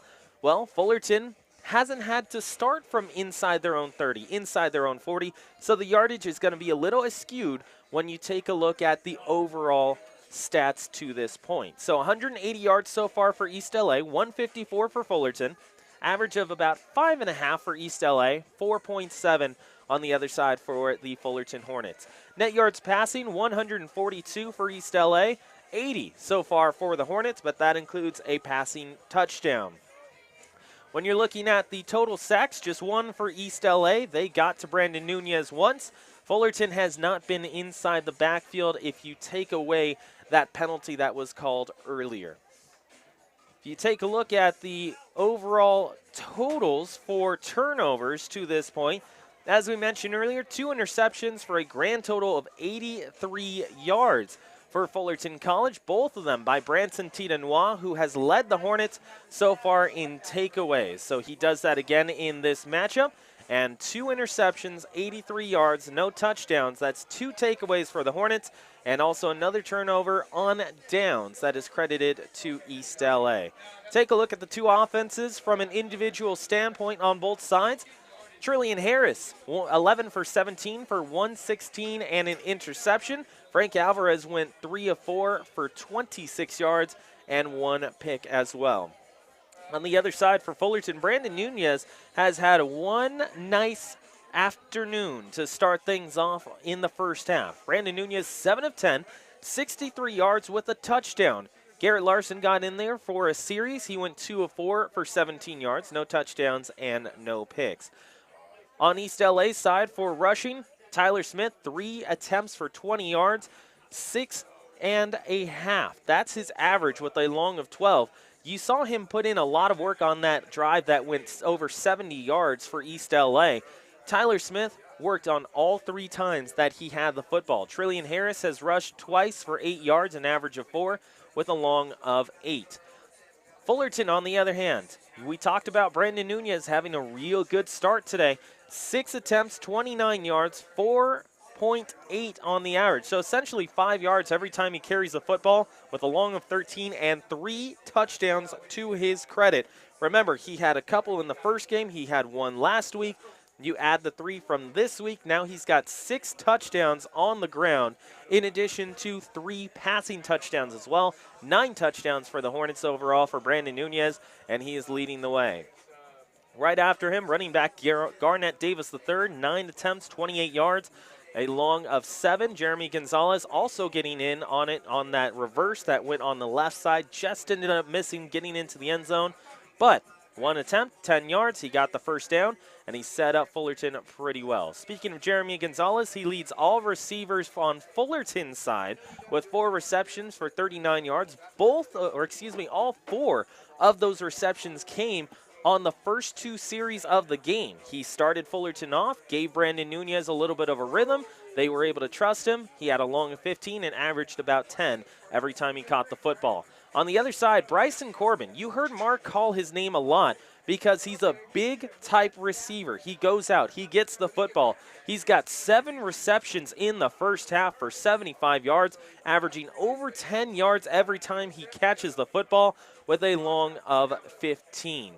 So if you're looking at it, Bryson Corbin leading all receivers, but so far it has been all Fullerton College. We look at the defense for Fullerton. Jeremiah McNeely with 2 total tackles along with Tyan Milton. They're both leading the way, 2 and 3. And you look at Jeremiah McNeely with the only tackle for loss. Branson Tidenois is leading the team with 2 interceptions. We mentioned that just a few moments ago for 83 yards in total of return. Jackson Tymir, 6 total tackles, 2 solo, 1 tackle for loss. And when you look at East LA, he is leading them right down the middle. So East LA, once again, led by Jackson Tymir. But you take a look at the special teams and how things have gone. Jonathan Faubert, a 42-yard field goal. He is 1 of 1 today. He's got 8 points in this one. Ethan Rodriguez went 0 for 1 just a few moments ago. Got that one blocked for a nice return there for Fullerton. The special teams for the Hornets getting a touchdown on the, well, we'll call it the defensive side of the game so far. And on the other side, not really too much for East LA to this point. So that wraps up how the first half went for both East LA and Fullerton. Again, it is a battle between 2 2-0 teams, Fullerton and East LA. who are trying to get themselves to 3-0 and over to their matchups next week. You look at Fullerton College, they come into this matchup ranked number 5 in the state of California, and you have to take a look at the recent polls that came out in the state of California. Top 5 not really getting too much movement, which is to be expected considering that each and every one of those teams got a win last week. College of San Mateo, they are the almost undisputed number 1 team in the state of California, 2-0 record. They got 8 first place votes, and Riverside City College came in at number 2 with 1 first place vote to their credit. City College of San Francisco, who we saw just before last week, getting a huge bump from number 7 to number 3, ends up at number 3 with 2 first place votes, and Mount Sac, who started the season at number 3, pops down to number 4. They stay at 2-0. Their previous ranking last week, also number 4. Fullerton stands pat, 2-0. They've got 229 points in the latest coaches poll, and they stay at number 5, with Butte actually taking a few steps up. Remember, Fullerton last week ends up beating Canyons, who was a top 15 ranked opponent. Historically, Canyons has been a really interesting matchup for the Hornets. You look at each of those teams getting different winning streaks against one another and playing routinely almost every season over the last 15 years. And it always seems to be a matchup that's inside the top 10, top 15. That's exactly what you saw last week. Fullerton with the win over top of Canyons. They stay at 2-0, stay at number 5. Butte moves up to number 6 from number 7, and American River moves up 1 spot as well. An upcoming opponent for Fullerton College, San Diego Mesa, slides in to the top 10. They were ranked at number 14 going into last week. They had a nice victory over El Camino. Not over El Camino. They had a nice victory to move them to 2-0, and they move up from number 14 to number 8. El Camino is the one who pops up to the top 10 as well. 2-0 record for them. They were number 13 prior to. And Modesto will be in the top 10 once more at a 2-0 record. It's going to be interesting to see how Citrus season plays out. They are 2-0 in the National Division. And what's interesting is you go to last year, they had an undefeated stomp to the American Division title. And Citrus, plain and simple, looked fantastic. That's exactly how they have looked in the first 2 weeks of the season. Previously, they were ranked number 24, so they take the cake as the biggest jump so far this week. They go from number 24 all the way up to number 11. So we might actually see them in the top 10 before the season is done. So that rounds out the top 10. San Mateo, Riverside, San Francisco, Mount Sac, and Fullerton. And then 6 through 10 is Butte, American River, San Diego Mesa, El Camino, and Modesto. We switch over to the out-of-town scoreboard. Now, usually when we talk the out-of-town scoreboard here on SportsNetUSA.net, usually we're talking about teams that are already in play because we're either the latest game of the afternoon or, we're kind of sliding in the middle, that 4 o'clock through 5 o'clock phase. But there's a difference here. Fullerton was one of the earliest games so far in the state of California. Only one other game started before the Fullerton College Hornets in East LA. So, in the fourth quarter, San Joaquin Delta and Sequoias are battling it out at College of the Sequoias. And it is Sequoias who is all over top of Delta, 35-7, with just a shade under 8 minutes to play in the fourth quarter of that matchup. Couple more games underway. El Camino and Riverside. Remember, we talked about El Camino actually getting into the top 10 from number 14. And El Camino, the number 9 team in the state of California, is trailing Riverside 10-0 going into the second quarter of play. Chaffee and Santa Monica, it is Chaffee 21, Santa Monica 14. They are entering the second quarter there as well. So Chaffee getting the lead just a few moments ago, and they make it 21-14. Back up north, we go to Butte and San Francisco, possibly one of the best games of this week, or at least that's what the preview was, in that Butte was ranked number 6 right behind Fullerton. San Francisco is ranked number 3 in the state. It's going to be interesting to see what the rankings look like next week if the score continues. Butte is up by 2 scores, 9-0 over San Francisco. First quarter coming to a close there. So San Francisco and Butte, The score at the moment, 9-0 Butte with the lead over San Francisco at the end of one. Monterey Peninsula and Siskiyou are both getting underway here in just a little bit. West LA and LA Pierce. LA Pierce recently going through that rebrand, and the Brahmas looking good in their logo status. However, currently they are trailing at the half 7-2. LA Pierce only score is a safety that goes out of the back of the end zone. So 7-2 the score. West LA over top of LA Pierce. You go up to Sacramento City. Sacramento City had a little bit of a struggle over their first 2 weeks of the season. Of course, they play American River, end up dropping that first one, but they're looking to right the ship this week, 27-0. And the first quarter isn't even done yet, as they are playing Chabot up north. So again, Sacramento City all over top of Chabot to this point. With 4:01 left to go in the first, it's 27-0. Fresno City and American River in a battle of two teams who are traditionally ranked in the last 5 years. However, neither of those two teams find themselves in the top 15 in the state of California for the first time in years. Fresno City, American River both tied at 0, a no score going into midway through the second quarter. San Mateo and Modesto, another battle of two top 10 teams. That's actually the bookends of the top 10 teams. San Mateo sitting at number 1, Modesto sliding in at number 10, and it's a 7-7 score. They are tied starting off the second quarter. Citrus and Grossmont, two teams we talked about earlier.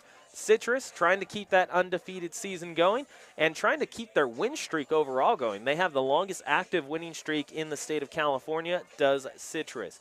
Grossmont will be playing Fullerton later on this season, so it will be interesting to track their season going all the way into that Fullerton week. As we come back down here to Fullerton's league, we go to Palomar and Canyons. Palomar is going to be at Canyons. That'll be a 4 p.m. matchup.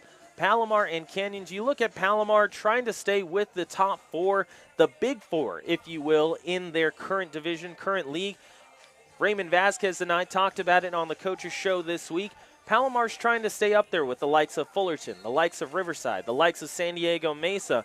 They're trying to keep up in that top 4. We'll see if they're able to do that. It's going to be a real big catalyst to see if they're able to end up beating Canyon. So once again, that matchup starts at 4 p.m.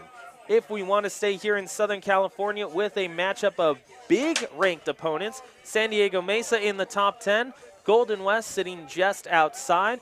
And you look at both of those two, they are going to play at 6 p.m. San Diego Mesa will face Fullerton later on this season. So out-of-town scoreboard starting to wrap up here with our last matchup, Ventura and Cerritos. A 6 p.m. matchup between Ventura and Cerritos.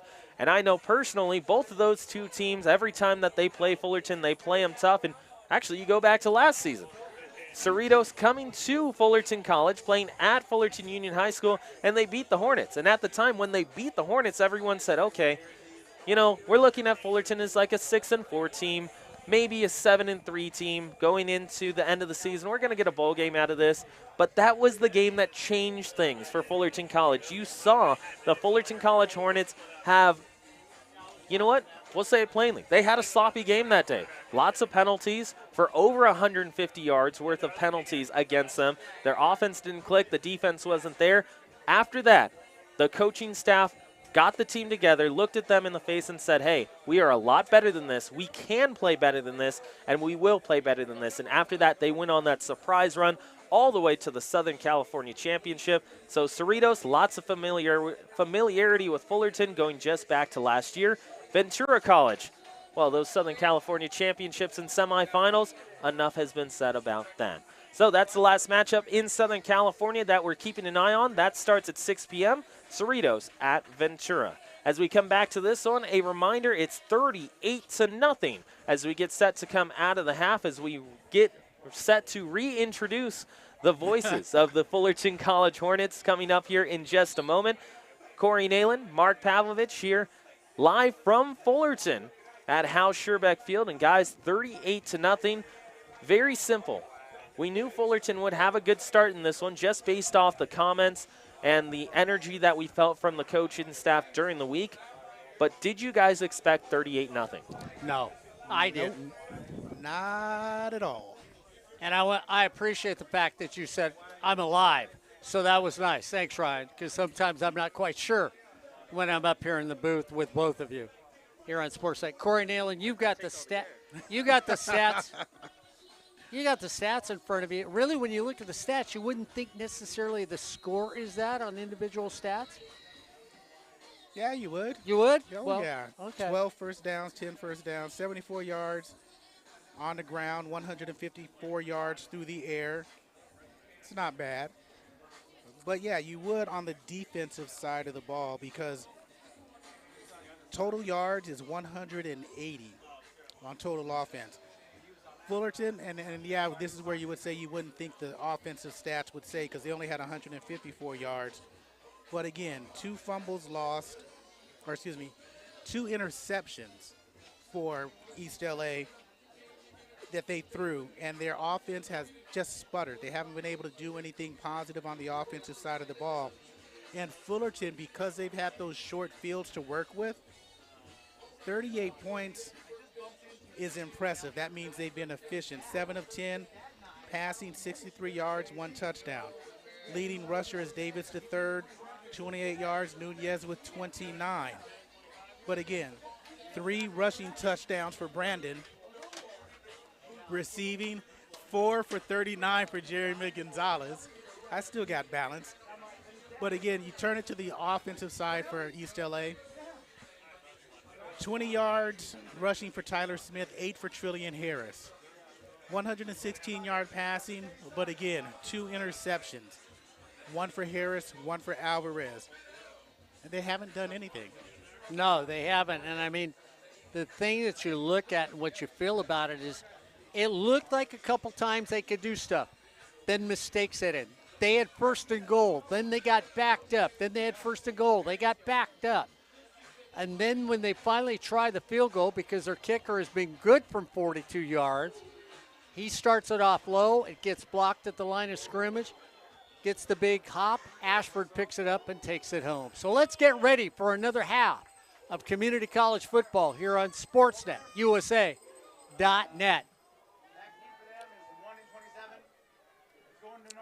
Caught there by Floyd. Floyd trying to turn the corner. Does. Takes a step, goes down at the 28-yard line. And the score is correct at 38-0. We had it up as 31-0 for halftime, but it is 38-0 as I guess I missed an outstanding punt block and return. You did. Yeah, it really was. Well, it was actually a field goal block and return. And with 6 seconds left in the first half. So we got some newbies out there for Fullerton on defense. Derek Bermudez starting at safety in the second half along with Antonio Hall. Harris still in at quarterback. Honstetter still back in at running back. Harris rolls out. He's got to turn the corner. Here they come. He gets hit right at the 31-yard line. And Chris Harm, Jeremiah McNeely, and Branson Tita Nawag, who had those 2 picks and that 84-yard interception return for not a score, are the linebackers. Diego Diaz now back in. Knox goes to the far side of the field in the slot. Outside of him off his left shoulder is Kennedy Lewis. Bryson Corbin, who's really had the best hands for East LA in this first half. Honstetter gets it, looks to cut back. He does, makes a nice little cut at the 40, Corey, and that's enough for a first down. So East LA starts this half off in the right direction.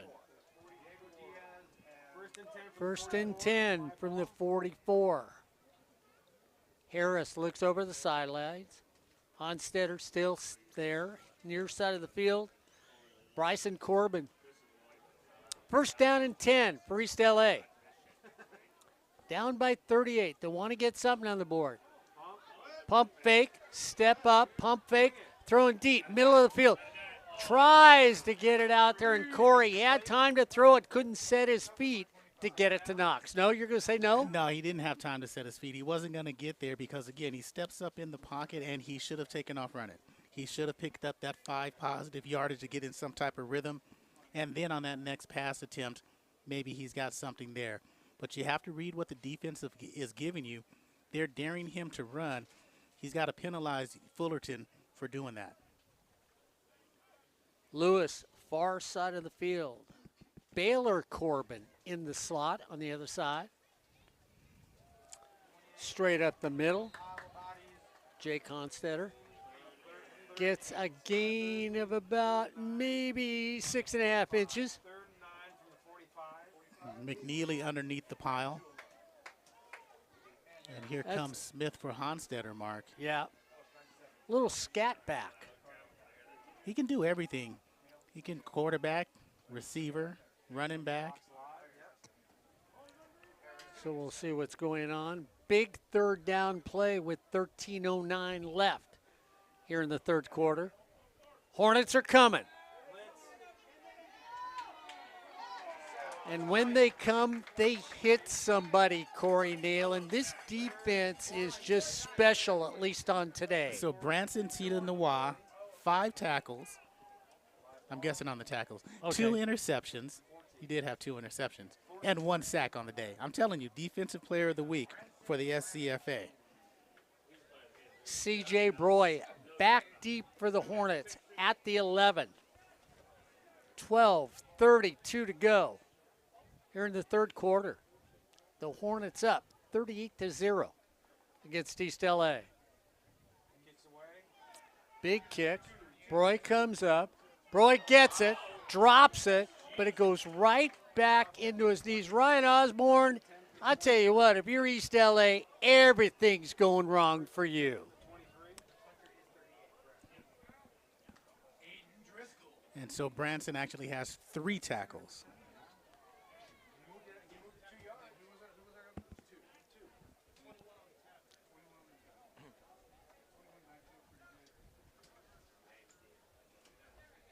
Well, we'll see. There we go. Hey, I hear you, Ryan Osborn. Nunez in at quarterback. Little surprise. Flips it right across the middle. And finally, Cameron Wood says, thank you very much. I'll take it for a pickup of 7 on the play. So they started with the exact same play in this ball game with that same play to Stewart. Now they go to Woods. So Woods catches 1, comes off the field. Levias to the near side of the field. Broy in the slot next to him. Nunez at quarterback. Garnett Davis III at running back. He started leaning early, Corey. If I was a defensive lineman, I would have been looking for him. That's where you got to sit up and point in the backfield, say, ref, ref, ref, he's leaning. Loss of a half a yard on the play. So Dalton Brown on the left side along with Andrew Sanders the second. Nicholas Siatanuu is the center. Sammy Garcia, the right guard, and the right tackle will be Dylan Nichols. C.J. Broy, near side of the field. Jeremy Gonzalez, the sure-handed one for these Hornets, in the slot next to him. Nunez rolls away from the defense, throwing right out there to Austin Levias. Makes the catch, first down for the Hornets. And that's one of those game plans where you see Garrett Campbell and Keenan Gardner on that offensive side of the ball, rolling the quarterback out of the pocket, but leaving a receiver for help. You only need 6. Go out 7 yards and pick up that first down, and let's keep it moving. Nunez looks over. Talk about equality when you look before this game. 196 yards rushing, 192 yards passing for the season. Throw it over here quickly, that to Stewart. Kristen gets across the 45. They're going to mark him down at the 45. So they're going to say it's a 4-yard gain on the play.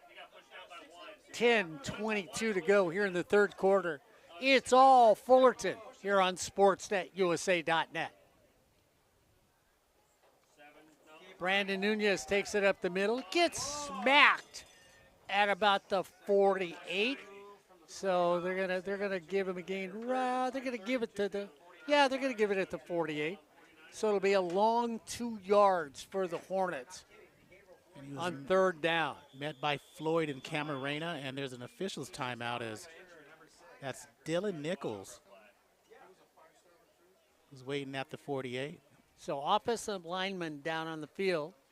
So we'll take a little break. Don't forget, because I always seem to not start the quarter off right when I don't bring up Discount Markets. Corey Neyland shops at Discount Market every day to find what he needs.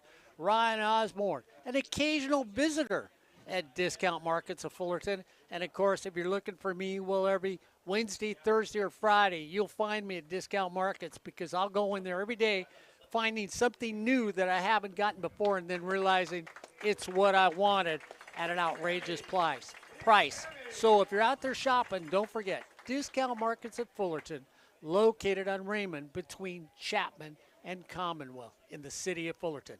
That's Discount Markets. Dylan walking off under his own power. 6'8", 310-pound sophomore from Culver City High School. Fullerton's had some good players from Culver City High lately. Yes, they have. Big third down play. East LA jumps, gets back. No flag on the play. They start, and now we get a flag and a little shove it in the face. Boy, I tell you what, little upset. Garnett Davis, the third, thought somebody should have stopped when the whistle blew. And again, the snap has to come when the defense encroaches like that. Just bring it up, pick up that 5, throw off the whole rhythm. You know, I was thinking back to Culver City High School products, Mark. Darius Banks, one of the leaders of for quarterbacks all time at Fullerton College, went to Culver City. Darius, who doesn't get enough love as a quarterback. Didn't get enough love when he was here as a quarterback either. The Hornets, 3rd down and 7. Nunez goes back, stands with his feet in the pocket, turn, throws on the back shoulder, step over. What a run and play by Leland Smith, touchdown. Smith catches it on the back shoulder, shakes his defender, and then heads for the corner. Corey Neyland, beautiful throw by Nunez. Ryan Osborn, you know, you talked to him and had an interview with him on the coach's show. I think he showed us what you talked about. One of his quotes that I loved from this week was the fact that he said he loves to be able to force the issue. He's the type of guy who's going to go out there and force a coach with his play to say we have no choice but to keep this guy on the field. And that's exactly what you saw from him. Ball is spotted, kick is up, and the kick is good for Faubert. Well, they're creeping up into Corey Neyland's age range. Not quite there yet. It's the Hornets, 45, East LA 0 on Sportsnet USA.net.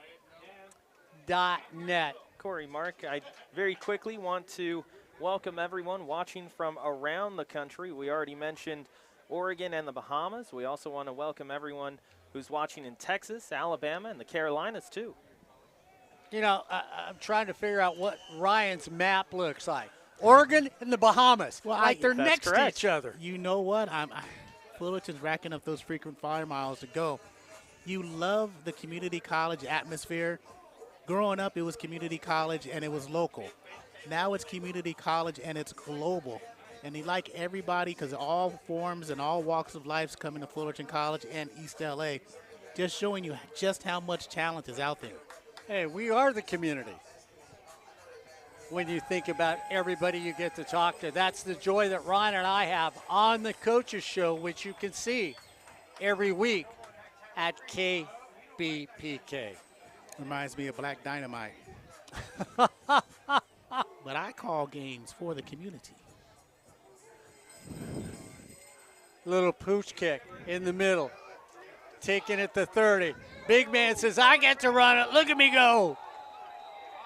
East LA says, let him rumble. Dante. As Christian, is it Baja? Dante Sharp. Oh, I thought Baja got it. I'm sorry. Dante Sharp, 6 feet, 265 pounds from Locke High School. And, let's hope the Hornet player is okay. How big did you say that kid was that was running the ball? 6 feet, 265, defensive lineman. Better run me over, I'd still be down. No, I'm going to get a 15-yard penalty for tripping. Corey to grab the back of his leg and said, "Oh, I pulled my hamstring. I almost had him, Coach, but it tightened up on me." Nesmith, Harris, Alamo, and LeBaron Kennedy Jr. up front for the Hornets. Harris comes back in at quarterback for East LA. So the Hornets just keep scoring. Little shake and bake, no place to go when Douglas tried to get to the outside, and Corey, the door shut on him. And that was CJ with the stop. Linebackers, Mohamed Hassane is in there. I'm not quite sure, or if that's Mason LaSource. I think that's Mason LaSource in number 46 in blue. Ali Louis Charles on the outside, and in the middle is going to be Jacoa Chanel. Douglas goes from left to right. Harris goes back. Douglas throws a throw block. Tries to throw it out and off the hands of DeAndre Knox, who can't pull it in. And Mark, excuse me, that's Sean Malcolm who was given chase, not Chanel. So everybody's playing now on the Hornet roster. Meredith is to steal the cornerback on the near side. On the far side, best name on the team, Mo Gamage is the right side corner. And the safeties are Antonio Hall. And is that still DeJuan Grant? We'll see. No, that's going to be Derek Bermudez. Third down, 15. Harris pump fakes, looks to throw it in the middle. Can't get it there on beautiful coverage as Jalen Moore, who has been good today, cannot pull it in. Ryan, what we saw in that is a little confusion on if he was going to Moore or if he was going deeper to Lewis. Yeah, and Corey, when you take a look at that, the other thing, too, you go back to what you've been saying. If you take a step up and run, he's got the sticks. He had that open lane, too. So it was three different options that he could have gone to, but that ball, like you mentioned, kind of splits the difference in between both guys.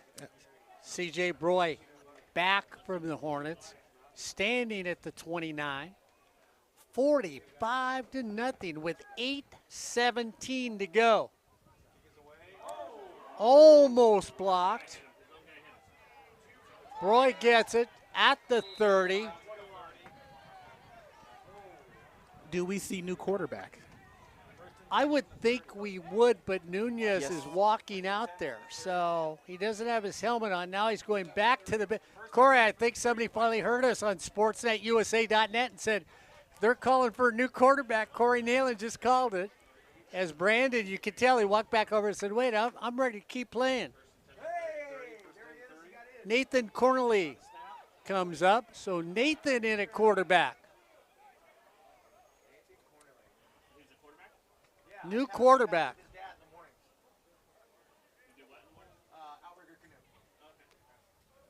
Nathan goes back, has time to throw across the middle of the field, right there, and gets Fox. And you know how to say his last name right?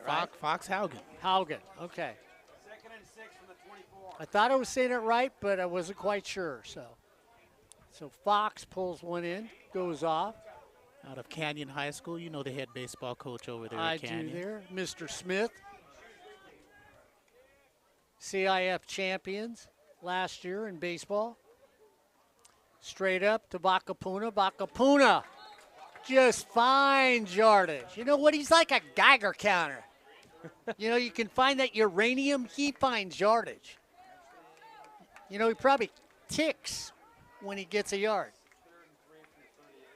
Big third down. 3rd and 3 from the 38. Little man gets ready in that backfield. Turns around and says, that's right, Mr. Pavlovich. I'm as tall as you and just as strong.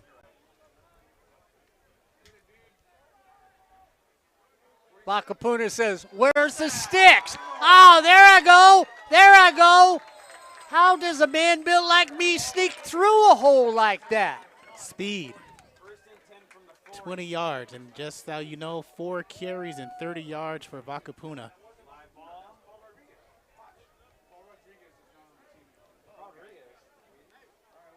So Jonathan Sewell comes in now, our running back. He says, well, look, if Michael can do it, I'm going to give it a try. Sewell out of Clark County. High School in Alabama, Sewell. Sewell, a running back. And he gets it, goes down and says, wait a minute, how did Vakapuna do that? Yeah, well, Camarena wasn't in there. He was blocked that last time. This time he sneaks in for his 7th tackle of the game. Ryan, you still got eligibility? You're short and as physically fit as them. No athletic ability. 2nd down and 12. Boy, trying to get one of our Sportsnet guys on the field action. So says, yes, I can. Up and over all the way down to the 35. Somersaulted by Fleishood. And again, the defense very athletic for East LA. Just that offensive unit for the Hornets, that everything's gone right for them, has dejected the Husky defense just a little bit. That pep in their step at the beginning of the game is gone. Yeah, it is gone. And of course, you know, Donnie, our offensive line coach, we heard him talk about all these. I'll get back to Ryan in a second after this play about all these offensive linemen. So goes in motion. Little screen to C.J. Broy. C.J. Broy trying to get across field. Gets caught from behind and gets leveled with a gain of about 6 inches. It'll bring up 4th down. Let's see what Garrett does as the head coach. Keeps the offense on the field. Tamir Jackson's had a strong game. But again, it's just a little bit, well, a lot, not enough. But again, you see the talent on that side of the ball. And if their offense can click, they'll be in another bowl at the end of the season. Gonzalez comes into the game. Near side of the field is Tate. Currently goes back, has time, looks in Tate's direction, realizes everything's gone. He's going to turn, got people up front. 1st down for the Hornets. Ryan, I got to bring it up. You talk with Donnie all the time.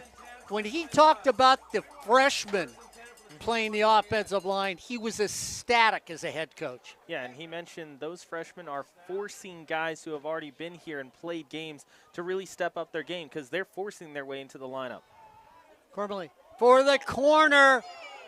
Incomplete. Well, I guess when you grab it just a little, and you're going to say it's a penalty against the Hornets? It's going to be offensive pass interference on Jordan Tate. So let's see where they call it.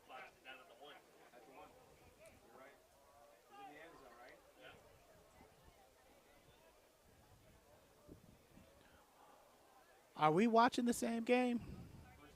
Do you want me to walk you down there and talk to the white hat? Tell them they called it the wrong direction? You do know I have 2 officials sitting right next to me. No, and I agree with you too, Corey. It looked like that was Jordan Tate offensive. dragged the defender down. 1st and goal from the 6. Straight dive up the middle, gain of 1.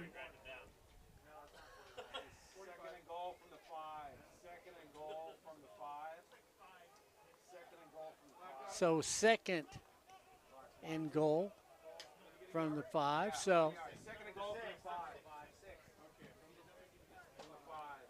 Swell doesn't get in.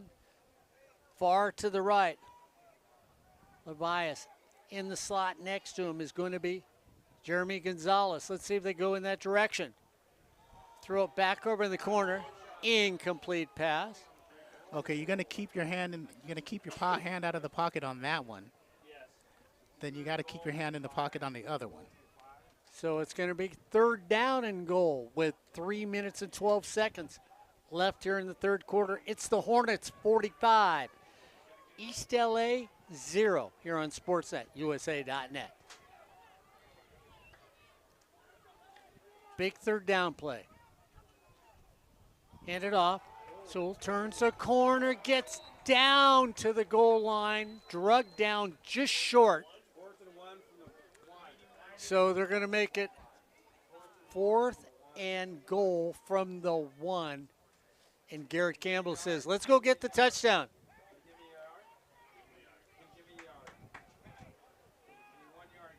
Hornets come up. I formation. Nathan, hands off to Sewell. Over the top. Touchdown, Hornets. 51.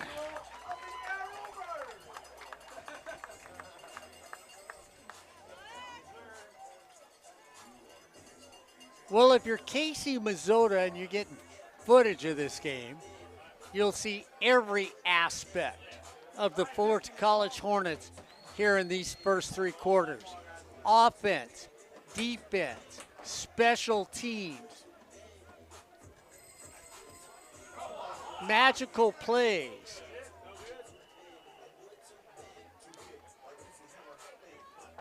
As that point is no good. It's 51-0 here on Sportsnet, USA.net. 11 plays, 70 yards. About a 6-minute drive, 5 minutes and 50 seconds. And Fullerton has done no wrong today. And I'll bring it back to something that Mark was talking about earlier. We talked to Coach Garrett Campbell. Very different feeling about this year that we hear from Coach Campbell to us. Because you look at each of these three quarterbacks, they have had their successes on the field. You look at a brand new quarterback on this series, leads them down the field on a long drive. Corey, it's not just a drive that starts at the opponent 30-yard line. They started on their half of the field and marched their way down with a brand new QB. Yeah, and it's sustained.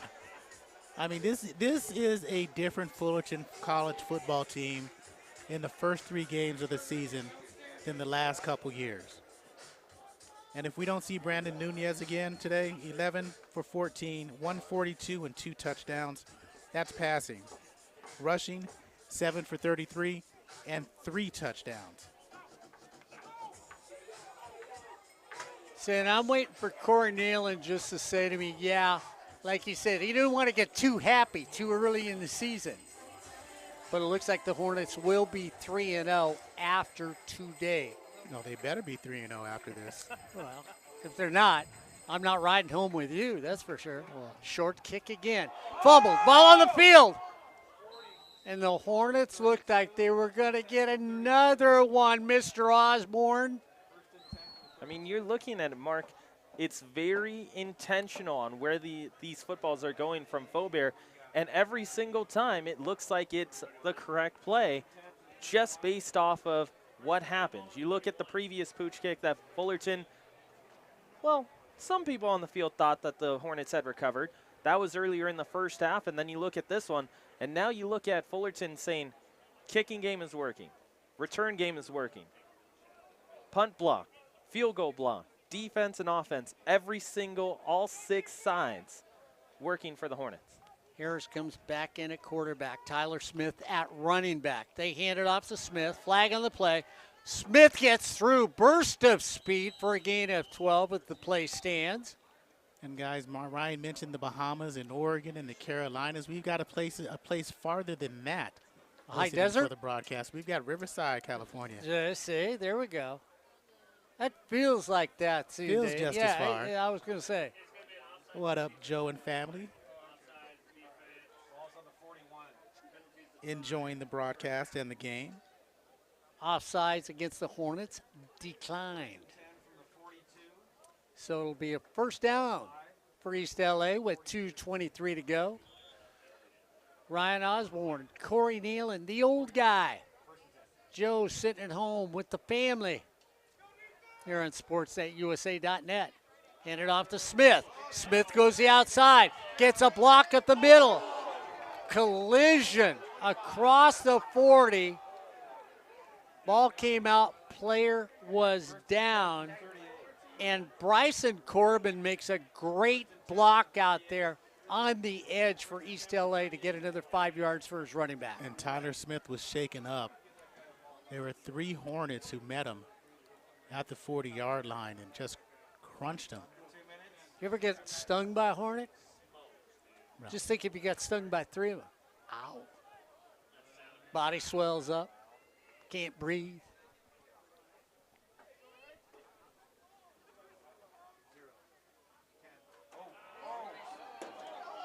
Down the field, fighting back and forth, no flag on either player, so they let them play, and at that time when the wrestling gets done, it's an incomplete pass. And that's Mo, who's 5'9", out of Inglewood, facing Kennedy Lewis, 6'4".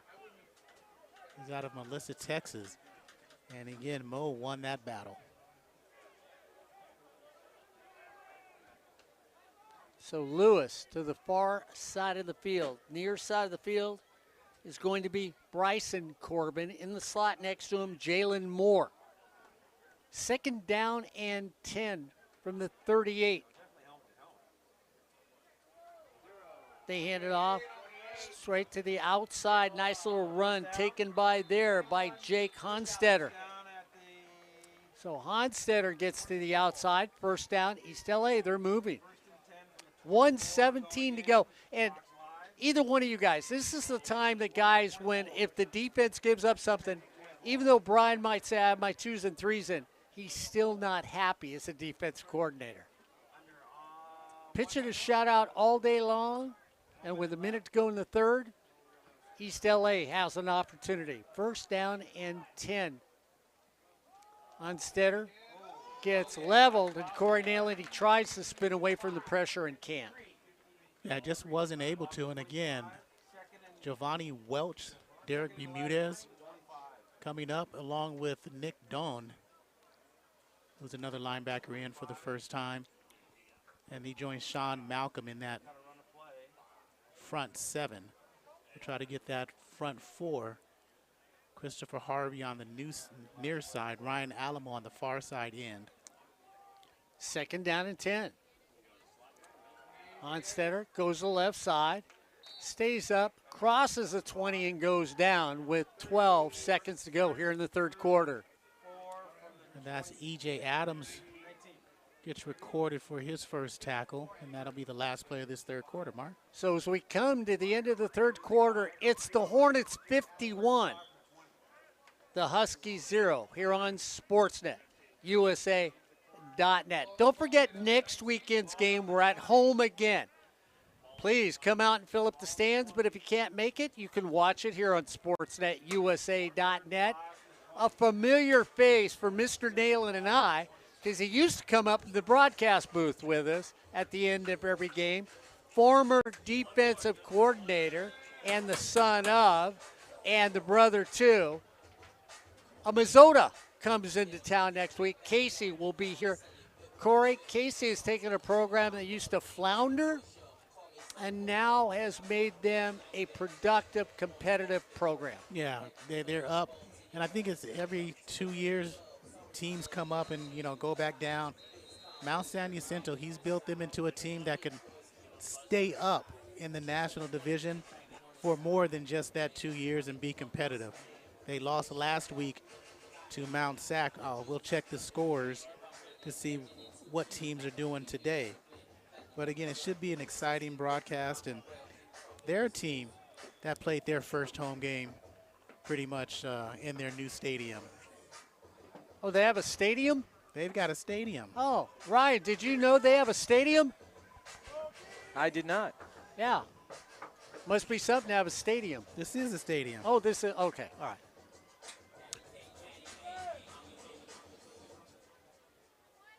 Honstetter straight up the middle. Gets a couple. It's going to bring up a 4th down. So we're into the 4th quarter. And right about now, you ought to be getting in your car. Well, no, wait till the end of the game. Then get in your car. Then go to Discount Markets of Fullerton. Get what you need for this weekend. What you want, you can find. What you find, you can buy, because the prices are great, the quality is the best, and the staff, love all of them. Discount Markets, Raymond Avenue, between Chapman and Commonwealth in Fullerton. So, confusion in the backfield. Do I hand it off? Should I throw the football? What's going on? And it's one of those where Trillian, again, that time he had a chance to set his feet and make the throw. That's the throw that he's got to make and cannot rush, but he rushed it. New offensive lineman, Brandon Romo, number 71. 75 for the Hornets is Braden Cook. I believe that's number 62 in blue. That's Malosi Siatanuu. Yes, it is. 74 in blue is Makoto Walker. And we'll get that last offensive lineman in just a moment. Toby Schmidt now in at quarterback for the Hornets. Toby hands it off. Straight up the middle. Schmidt breaking one tackle. And you know, you look at that and you say, so Andreas Duncombe, burst off wearing a good number. Mark that last offensive lineman is Preston Jeffs. So I'm going to take Corey's lead on this and call him, you called him Duncombe. So we'll go that way till we're told differently.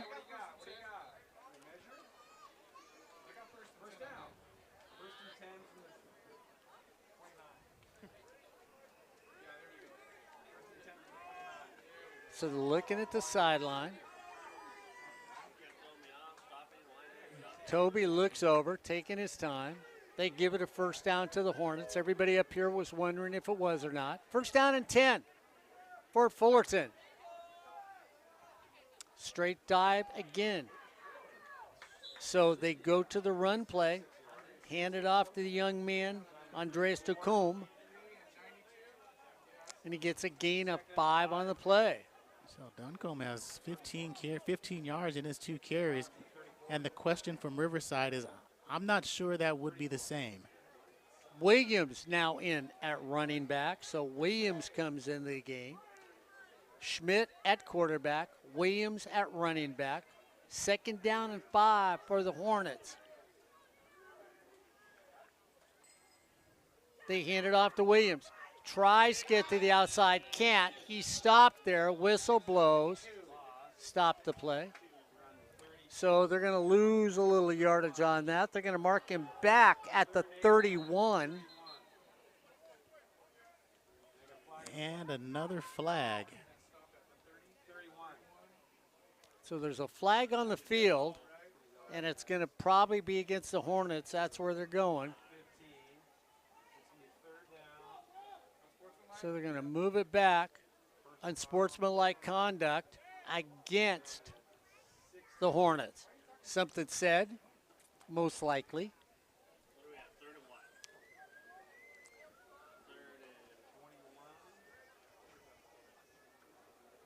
So it's 3rd and too many miles to think of. It's like a road trip with Corey Neyland. We going that way. And hopefully the Hornets know which direction they're heading. Big 3rd down. See East LA. Elac tries to stop when they run it on the outside. Nothing there. New faces, new opportunities with 12-14 to go. The Hornets up by 51 points. And, you know, Brian McCrooks once said to me, guys, there is no wasted time on a football field. These guys get out there. Doesn't matter if it's 51-0. Nobody quits playing football on a football field. East LA is looking to get some great field position. Back to the 42 here on sportsnetusa.net. High floater right there. Taken to 42. Gets away. Tries to sidestep at the sideline. And they're going to mark him at right at about the 42.5, 43, anywhere in that vicinity with 11:24 to go. It's 51-0 in favor of your Hornets. So that was Mason Lasorsa making the tackle on Maurice Newton. So I'm going to step out of the way right now, Corey, because there's a brand new group of defenders out there. I'm going to let you get them all in. Oh, they're out there. You see them. Up front, Romeo Zuniga, number 98 on the near side. George, no, well, I'll give you that in just a second. First down and 10. As LA's got a new quarterback. in the game. So that is now Carter comes in at quarterback. Julian's out of Westchester High School. He's a Comet. So joining Zuniga on the defensive line, Christopher Harvey, 61 out there. 65 is Darrell Wages. And who's number 96? Number 96 is Michael Small. So that's your front four for the Hornets. Middle linebacker, 52, is Eric Rory. Next to him, see, there's Jacoa Chanel. Carter brings the team up. Lewis at running back. Second down along 8. Lewis now steps up even with his quarterback. They hand it off to Lewis. Lewis tries to go to the right side. He does. He turns the corner, shoved out before the sticks, but there's a flag on the play. 10:24 to go here on sportsnetusa.net.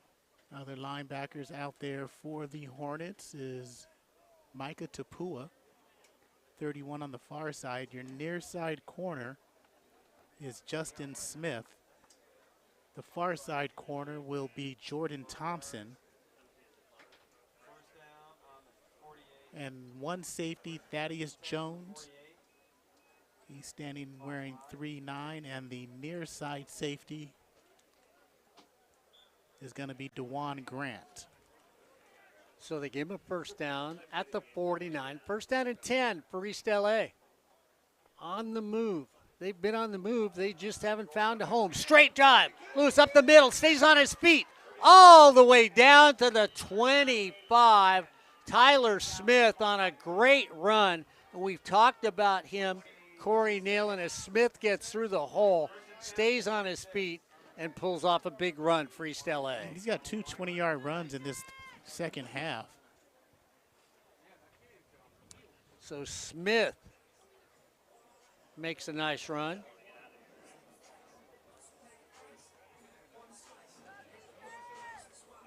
Carter brings him up. Smith, the running back.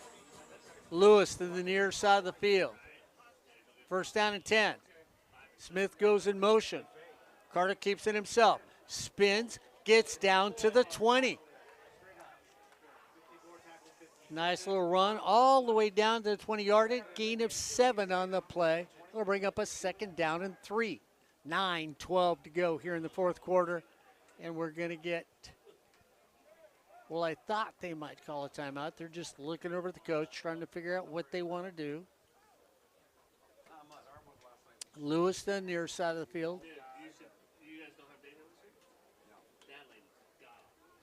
Bryson Corbin, tight on the far side of the field. Second down and 3 for the Huskies.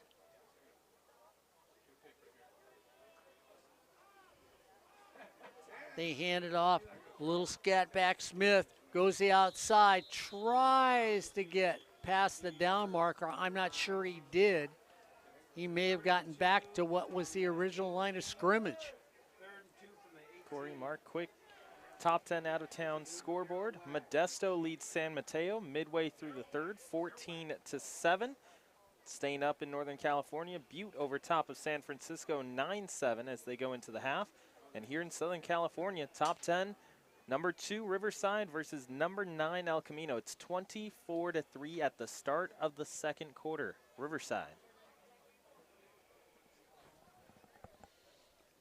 Yeah, Riverside stumbled at the wrong time last year. Third down, straight up the middle. It doesn't look like there was any room, and Corey got swallowed up in the middle of the dark hole. By Michael Small. Michael Small, a small guy, 6'4", 250. Jumped on his back and brought him down. Also in there was Darrell Wages. Douglas now comes in at running back for LA Valley. So watch Douglas on the little out pass, the screen pass or the flare pass. You know the game is a runaway when your offensive line coaches wander around looking for like dip and chips. You know, that's not an uncommon sight. Quarterback says, wait a minute, you were supposed to buy my fake. Julian Carter said, I didn't invite you in. And I'm not sure of the play call either. Nick Doan gets his first sack of the game. He's hyped up. But Mark, again, 4th down and 2, Ryan. And you do a play action fake out of an I formation. And the running game had been having a really successful drive, actually. Corey, you were talking about it in the first half. What was working really well was handing that ball off, getting the ball into the flat, using those running backs, get them into open space. And it was working on this drive, too. They just go wait for it on that 4th down. So the coaches to the right of me are packing up. I guess they heard Ryan say the Bahamas won too many times, and they just all bought their tickets online. They're out the door. Hornets, the fans, the coaches, everybody feeling good here on SportsNetUSA.net. Did you tell them to buy us something pretty while they're gone on vacation? They're going over to see Ryan saying, what size are you, young man? 2nd down and 8 for the Hornets. 6:33 to go. Here in the 4th quarter on a smothering day. Offense, defense, special teams, you call it. If you wore blue, you were spectacular today. You had a little yellow in your shirt, you're a goddess.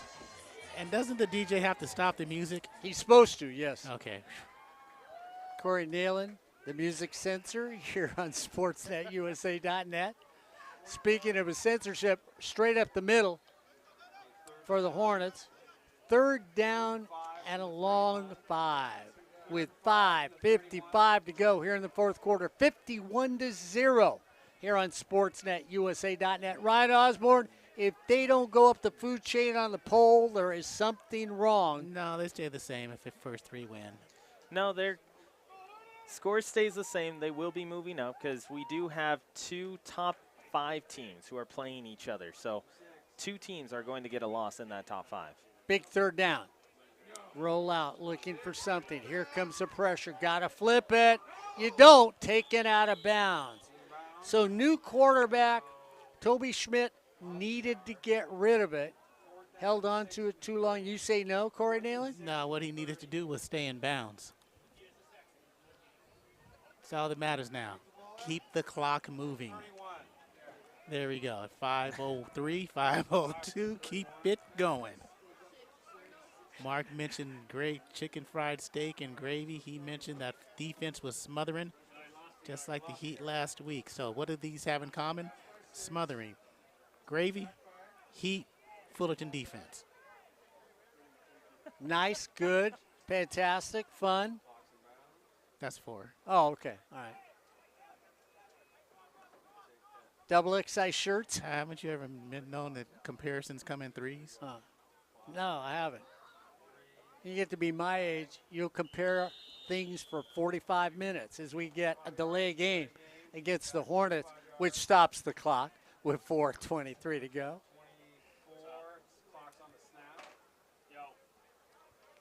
So timeout, or just a quick second. Corey Neyland's over there saying, crank the clock, crank the clock. 51-0. This game, for many, would have been over at halftime.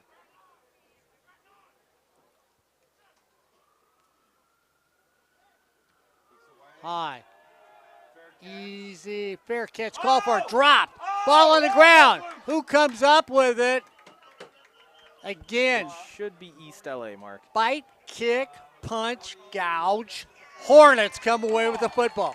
You just know how to gouge, Ryan. You'll get the fumble. And that's Hussein. Bite the other guy's finger really, really hard. He'll let go of the football.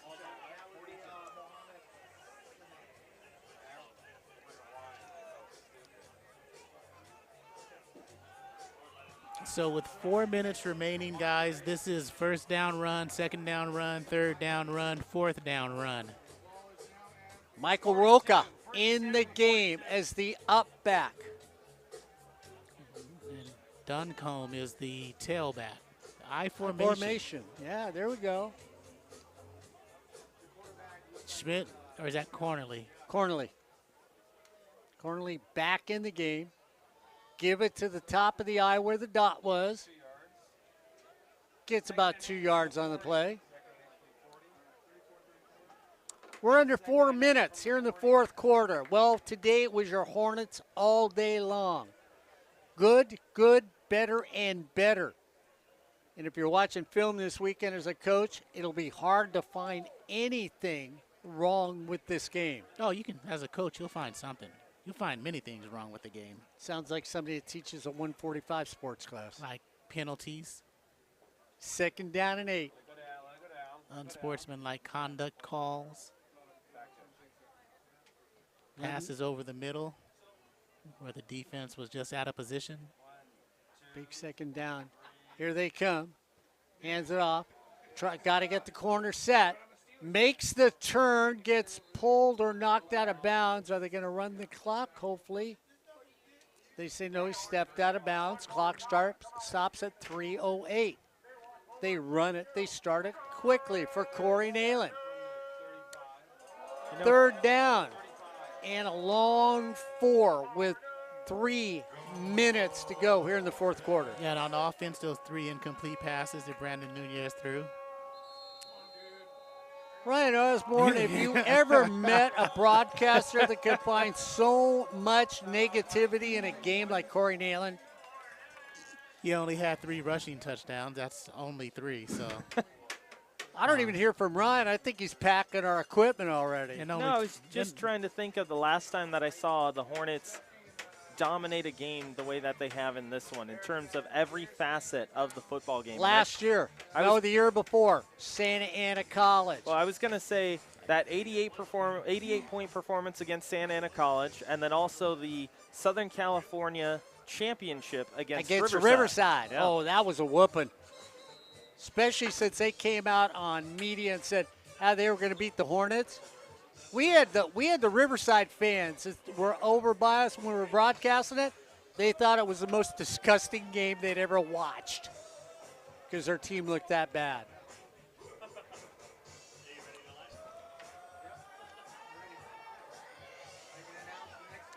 Third down.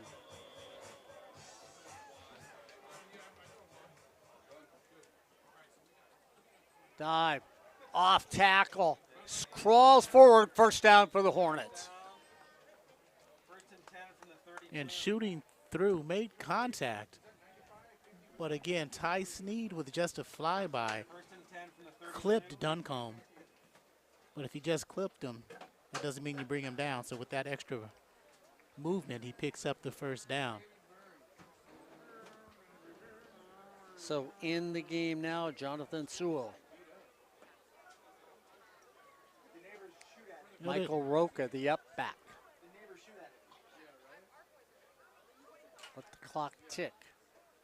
2:04 to go in this game. Straight dive play. Up the middle. All the way down. Corey Neyland was getting ready to say, oh, look at this young man go.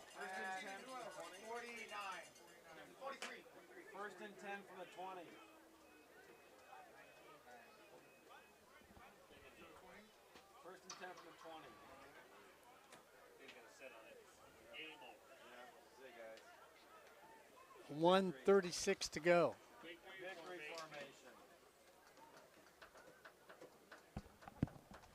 Hornets look over.